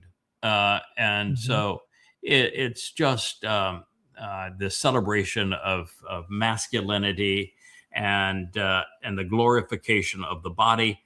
And the Jews were from their point of view, mutilating their most precious part. And so they always had this negative, turn down their nose at Jews. And Romans, of course, swallowed the Greek philosophies and perspectives hook, line, and sinker. So they started off with an antipathy towards Jews. And then the Jews rebelled against them, and anybody that rebelled against Rome was ravaged. So Anti-Semitism, though, doesn't begin until the Christian New Testament. That's why I keep on holding up to. Written initially by Paul, the first 14 books were written by Paul between 52 CE and 66 CE at his death, with the first gospel being the gospel according to Paul, written by his two members of his posse, Luke and Mark, and the book of Acts written by his faith healer, Luke. That religion created anti-Semitism as we know it today. So anti-Semitism goes right back to Paul and the Christian New Testament. That is the source of it. It's why the Holocaust happened. It's why Jews were treated and abused under the pogroms and abused in the shtetls and had their lives completely controlled and completely oppressed and subjugated and harassed by the Roman Catholic Church. The history of the Roman Catholic Church and what they did to Jews is so reprehensible that when Christians think they are, a peaceful, honorable, gracious, merciful religion, hell no, you're not. What you did to Jews is absolutely despicable, and you did it for 2 centuries. So own up to who you really are. And they did it because Paul and the authors of that work for him, Mark and Luke, blame Jews for killing the God of Christianity. What a stupid thought that men can kill God, and that Jews were responsible for crucifixion when they were the victims of crucifixion, not the perpetrators of it. But intelligence has never played a significant role in religion. But that is the wellspring to why Jews got blamed. And they got blamed, of course, throughout Christian, Roman Catholic Europe. So you want to know Israel or Jewish, why you get blamed? It's because of Christianity. Let's do one more and we'll call it a day. We've got a big show tonight. This actually is a rather exceptional interview. Not this fellow here. He's just the host of the show. He is interviewing a man that is much more well-read than he is, and he wants to play the devil's advocate in the whole thing. But you can go back up so I can actually read what I wrote about it. I think that's more helpful. What he claims is that Trump is a cult of personality. And the interviewer wants to push back against that, but the man's got some pretty sound points to say that MAGA is really a cult of personality. And my view would be that every political movement and every religion began as a conspiracy and a cult of personality. Every single one of them began as a cult and a conspiracy. And the only difference between cult and conspiracy and religion and politics is the length of time that the cult or conspiracy has endured and the popularity that it has achieved. It doesn't change that it was born as a conspiracy, that it is a conspiracy, and that it is a cult and was born as a cult. Christianity is the cult of Paul. The conspiracy is that Jews killed Paul's God. So it is a conspiracy. It's just now that it's been around for 2,000 years as a conspiracy, and it has become the world's largest religion. So it's no longer considered a cult, even though that's in fact what it is. The same thing is true with Islam, cult of personality around Muhammad. It was a cult of Muhammad, who was a criminal, and a sexual pervert and a deviant. And so the same thing is true with political parties and politics. They're cults of personality. Socialists don't know it for the most part, but they're a cult of Marx, who was a very dark individual who wasn't very smart, actually. But they're cults of personalities, and they have conspiracies. Marx was a conspiratorialist. He was wrong about everything. And his communism and socialism, which he professed, was devastating to the human experience. So I would say that if you want to understand the world, what you want to do is get right to the heart of things, that every religion and every political movement begins as a conspiracy and a cult, and they lose the conspiracy and the cult stigma, even though that is what they are. That's how they were born, by being popular and surviving over a period of time. So this is true of Christianity, Islam, and Marxism. You can go far enough and you can hear the person delivering the answers to him, so that our listeners at least know who it was that wrote the book on the cult of Trump. You wrote a book entitled The Cult of Trump. For Simon and Schuster. Yeah, and then all of a sudden you were sort of... Crickets. Yeah. Now, we all know, doesn't matter who you are, you don't even... This is not like a political thing. You just know many news organizations, many TV stations, they've just been very afraid to be on the wrong side of Trump. Companies as well. This is not like a... Forget the politics side. They've even said, look, we're not trying to... You can cut it there. For those that want to hear the whole interview, go to yadayad.com, go to the blog page, and you'll have the whole interview. The cult of Trump is similar to every other cult and conspiracy that endures the test of time and rises to popularity. And that is, they are all Machiavellian. They all ascribe to the strategy that is presented in The Prince. Machiavelli, writing to future popes that were aristocrats in Italy, said that, in essence, the ends justifies the means.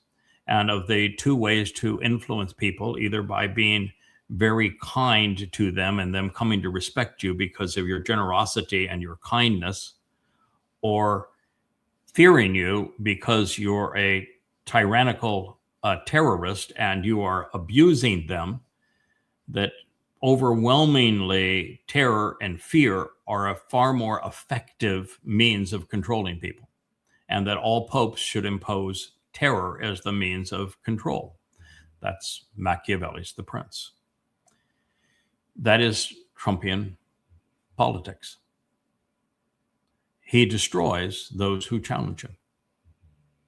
You know, if you step outside of the circle, they see him devour people.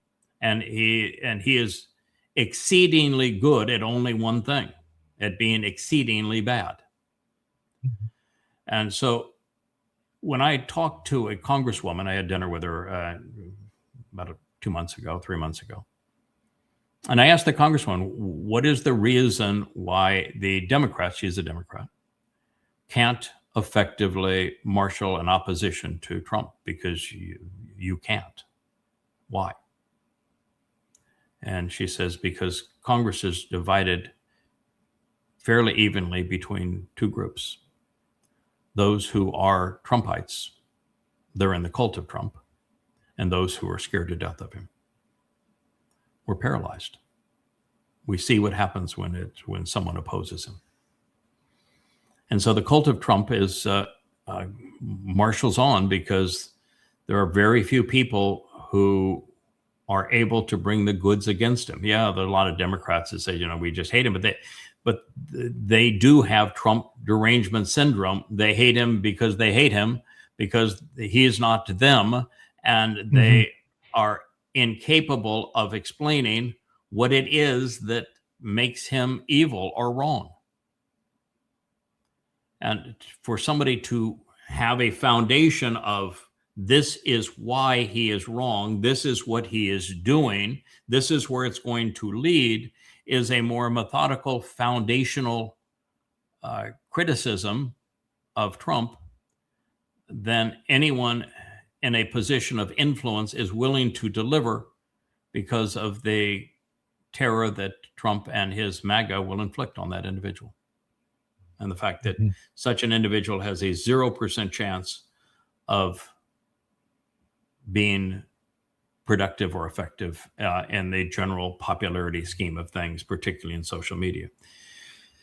And I would go one step further, is to say that we're in a position now where there is literally no hope. Literally no hope, not from any source. There is no hope. We cannot reach people in an algorithm of AI that is so caustic to the truth and to reality on X, Facebook, or YouTube. It cannot be done. Impossible. And there was a time when I first went on the internet where you could position yourself through talk radio into an audience online, because there were not as much competition, and you could use what was a very effective tool to reach people, talk radio, to bring them to a website, which is how everybody that's really part of the covenant came in. Talk radio has been destroyed.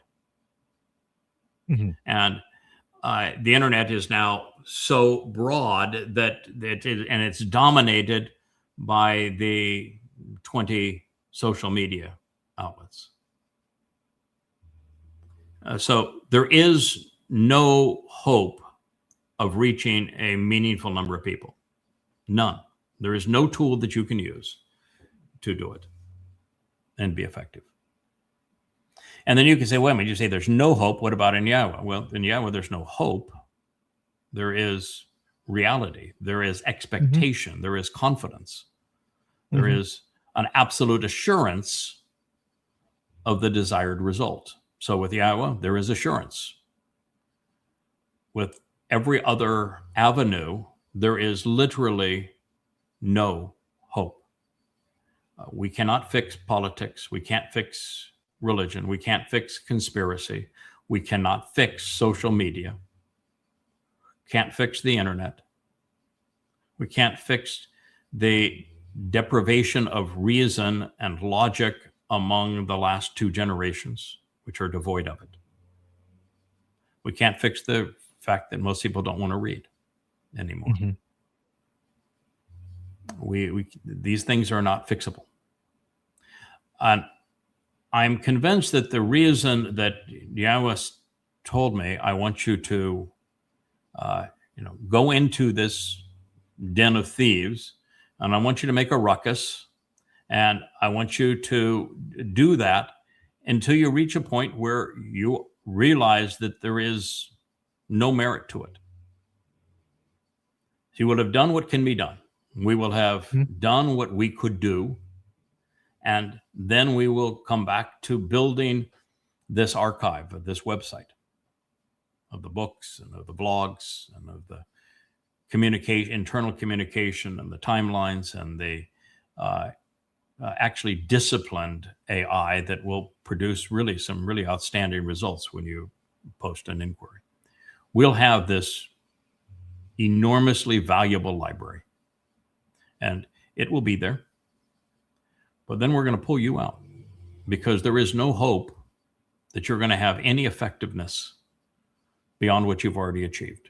You can bring covenant members up to speed so that there are more of them that God says I can trust, and therefore I can pull out of the 3D world and bring into the 7D world, because we have created an environment where they can prove their value, their worth, their actual character.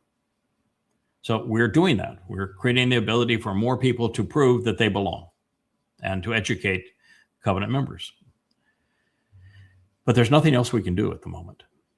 And this is going to be true over the next 3 years. And the reason Yahweh is changing tactics over the last 3.5 years and taking two guys and putting them on top of the Temple Mount, restoring the tent of the witness, and having the Megatron above them with his message, the Nesh, scrolling, is he is going to communicate apart from any algorithm. They're going to be bold. They're going to be undeniable. They're going to be irrefutable. They will be there. And the message is not going to be subtle. It's going to be blunt, and you speak it against it, you're going to be incinerated. And they are not going to be normal by any stretch of the imagination. It's going to be the two most influential people in the history of the world. And yet, virtually everyone's going to reject them and vehemently oppose them. That's what we're headed towards, but at least the message is going to get out. And even then, there'll maybe be a few thousand people that participate in the Teruah gleaning, and perhaps a few thousand people that are part of that mortal remnant at the end. And even that mortal remnant will be of babies, essentially zeros, empty, clean slates going forward. But that's the plan, there's no reason for us to stay beyond equipping more covenant members to prove to Yahweh they can be trusted, and to equip them so that they're ready for deployment. Tough, you got to be tough. You got to be in the game. You got to make mistakes. You got to stub your toe. You've got to fall down and get back up. Yeah, you've got to be well informed and devoted to the job, and show some steadfastness for God to trust you. So we've created the environment where that's possible for a significant number of people. And we have built this tremendous library of vlogs and books, unlike anything in the history of the world. And as we create these audio books now with the AI, it's going to be even more powerful as a site, particularly linking the printed books and the page turners, the electronic page turners, and the audio. It's going to be extraordinary. And these programs we're doing, and now the family, permeating a family page on the website, so that there are many voices, and they get to hear it from various levels in terms of where people are in the covenant relationship. But there's nothing we can do over the next 3 years, which is why we're being withdrawn from Shabuah, June 11th, the Shabbat of 2027, and not going to return until the 18th of April on Passover in 2030. There's just no point to it.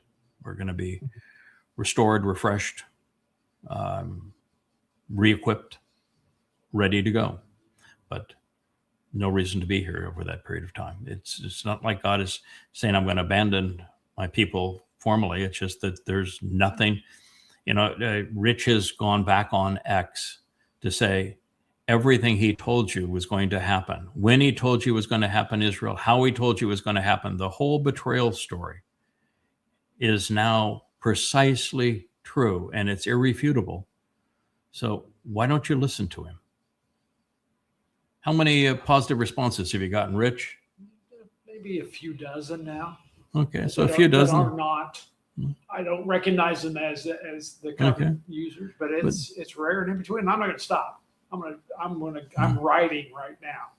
It takes me a long time to write. So yeah, okay.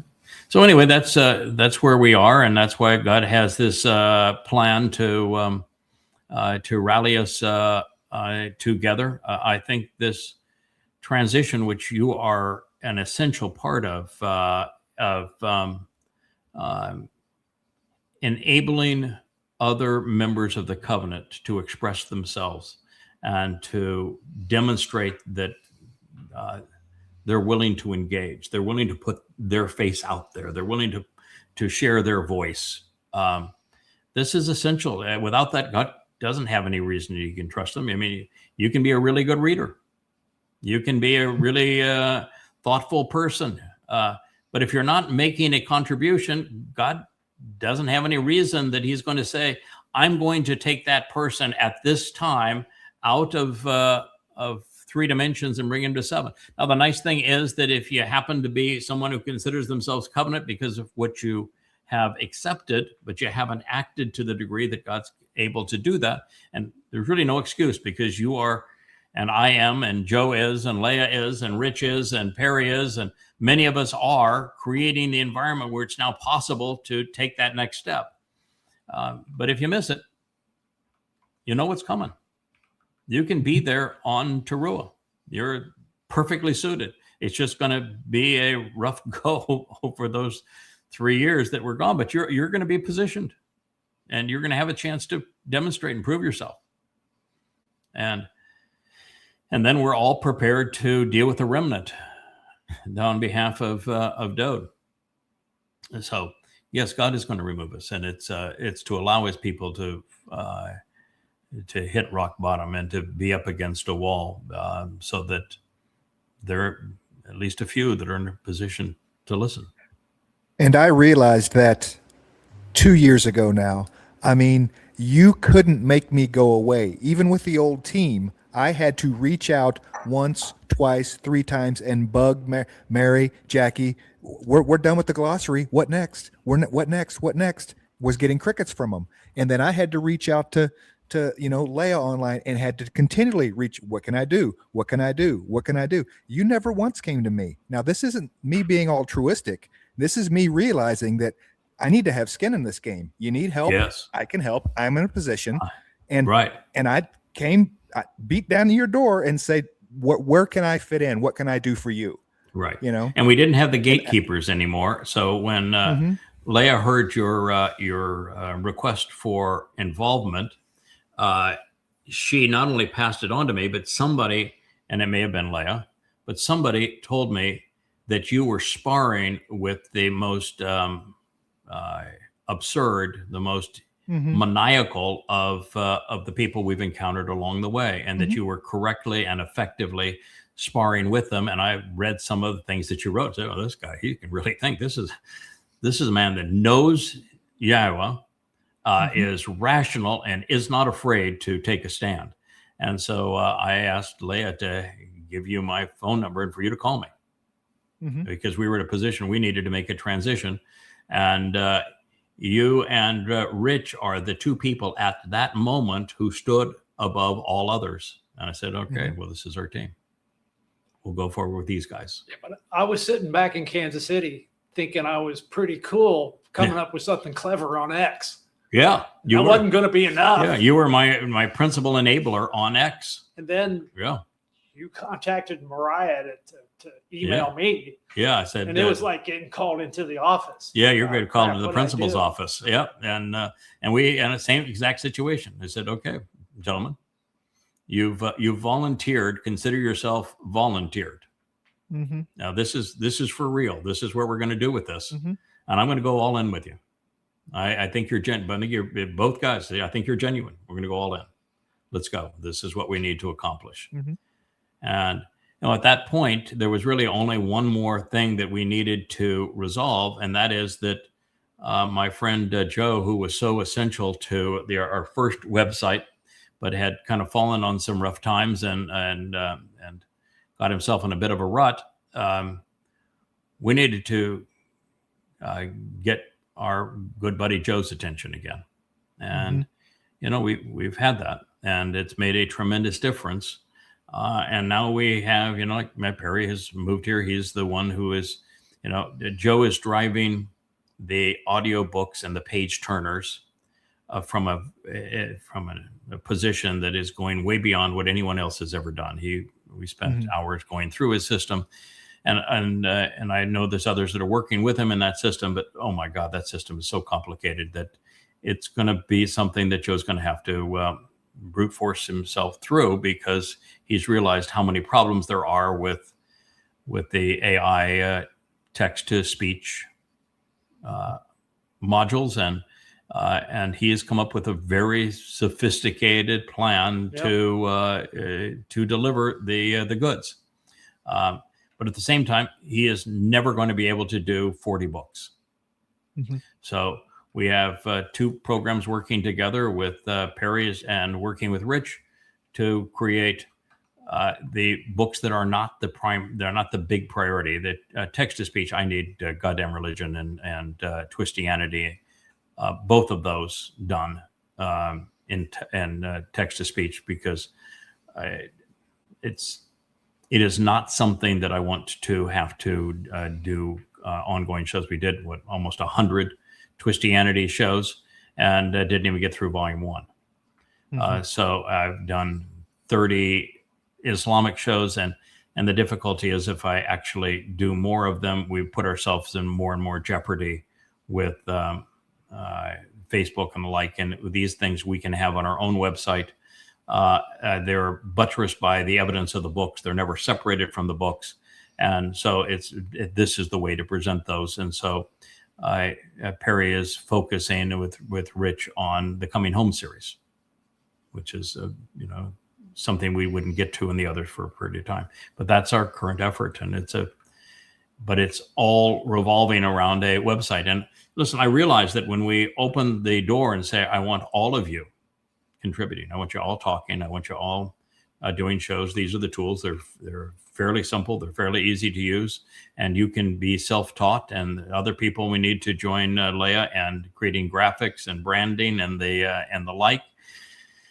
And when we did that, we knew that we're going to have people write themselves into God's story, and we'll have people write themselves out. It's just the reality of it. And I've been doing this long enough. I've got thick enough skin that I can handle the stripes of those who choose to write themselves out. And for the most part now, those who are just obnoxious, I block, and I don't even bother to consider anymore. They're not worth the time. We've had enough insider attacks where God's come up with the answer that I say, all right, we'll just stick to our knitting. We've got a job to do. Let's get this job done. And we don't have a lot of time to do it at this point. So I appreciate the fact that you are not altruistic. You're doing it for what I think are the right reasons. Yeah, it's you must have 2 years ago come to the conclusion that I've only come to within the last year, that if we're going to get God to take us out of 3D and to 7D, the responsibility is so enormous, and the opportunity for both good and bad so great, that there is no chance that God's going to do that without being confident in that individual soul. And there's only one way that we can deliver confidence in our souls, and that is to engage and to be steadfast, to make mistakes and to learn from them, to stumble and fall and get back up. Yeah. So you figured it out maybe before I did. We got 348 days and counting. Yeah, 348 days. I think Rich and Leah count every day. they went out.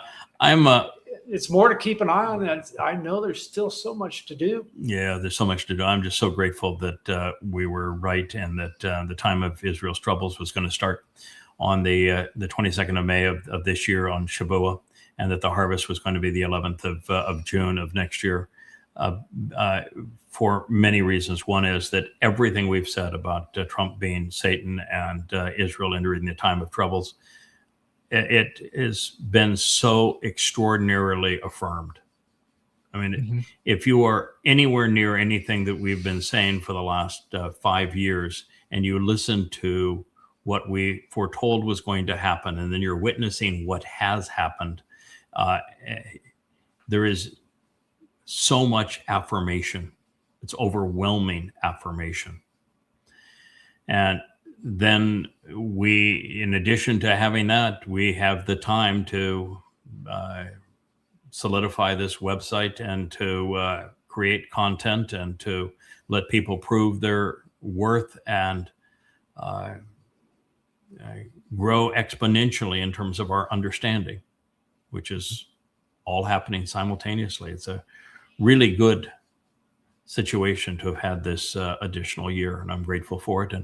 And I realize that now there's no reason to stay between that time and the time we return, because we'll be able to augment our resources and books and blogs and that sort of thing while we're in Shamayim, and we're going to gain so much additional just confidence and credibility and knowledge and understanding while we're there. Yeah, we're going to come back and speak at an entirely different level. But we still got to keep it real. You know, God's when He redeploys people, He very often starts at very close to scratch. He just said, I'm going to have the same personality that I know I can rely on, the same attributes I can rely on, the same soul that has proven trustworthy in the past. And very often, you each life you have to prove your worth.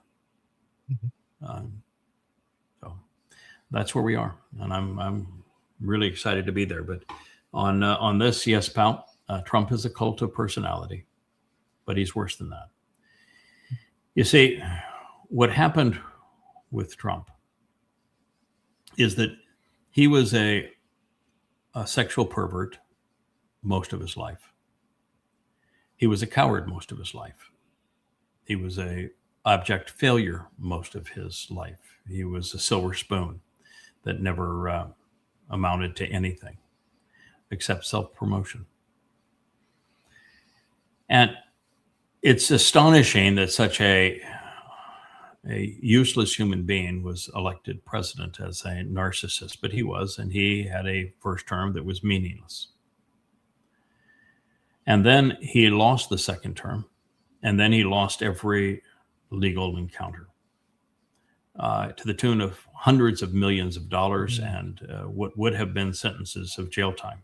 He's a convicted felon, and those were the easy cases. The cases that would have put him behind bars forever were the ones that were upcoming, and there was no chance he was going to prevail in any of them. And so he was in a position where his net worth was evaporating. He was going to lose his freedom and spend the rest of his life in jail. And he had lost an election, couldn't even fathom how that could happen. And he lost it to a comatose man. In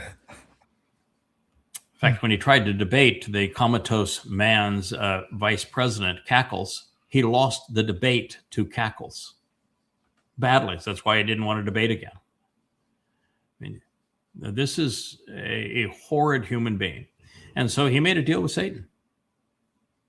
Keep him out of jail, keep him from going bankrupt, so he could go on his revenge tour. And his revenge tour isn't just about those who he thinks did him wrong. It's against everyone, including Americans that didn't elect him the last time around or didn't vote for him this time around. And it's the world that didn't kowtow to him. It's everyone. He's on a revenge tour against mankind, and he's going to bring the world to its knees. And he is the corporeal manifestation of Satan. He made that deal. So, Mr. Articulate, very nice microphone that you have there, by the way, of Trump. I can tell you he is Satan, and I can tell you what he's going to do and how he's going to do it and where it's going to lead and what the consequences are going to be. And I don't care what you might think in terms of your opinions. Those are irrefutable future facts.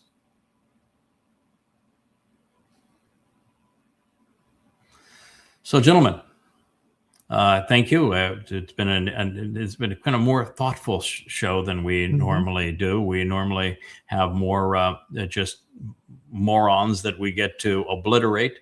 But these were some really insightful things that we played and spent more time on each individual subject.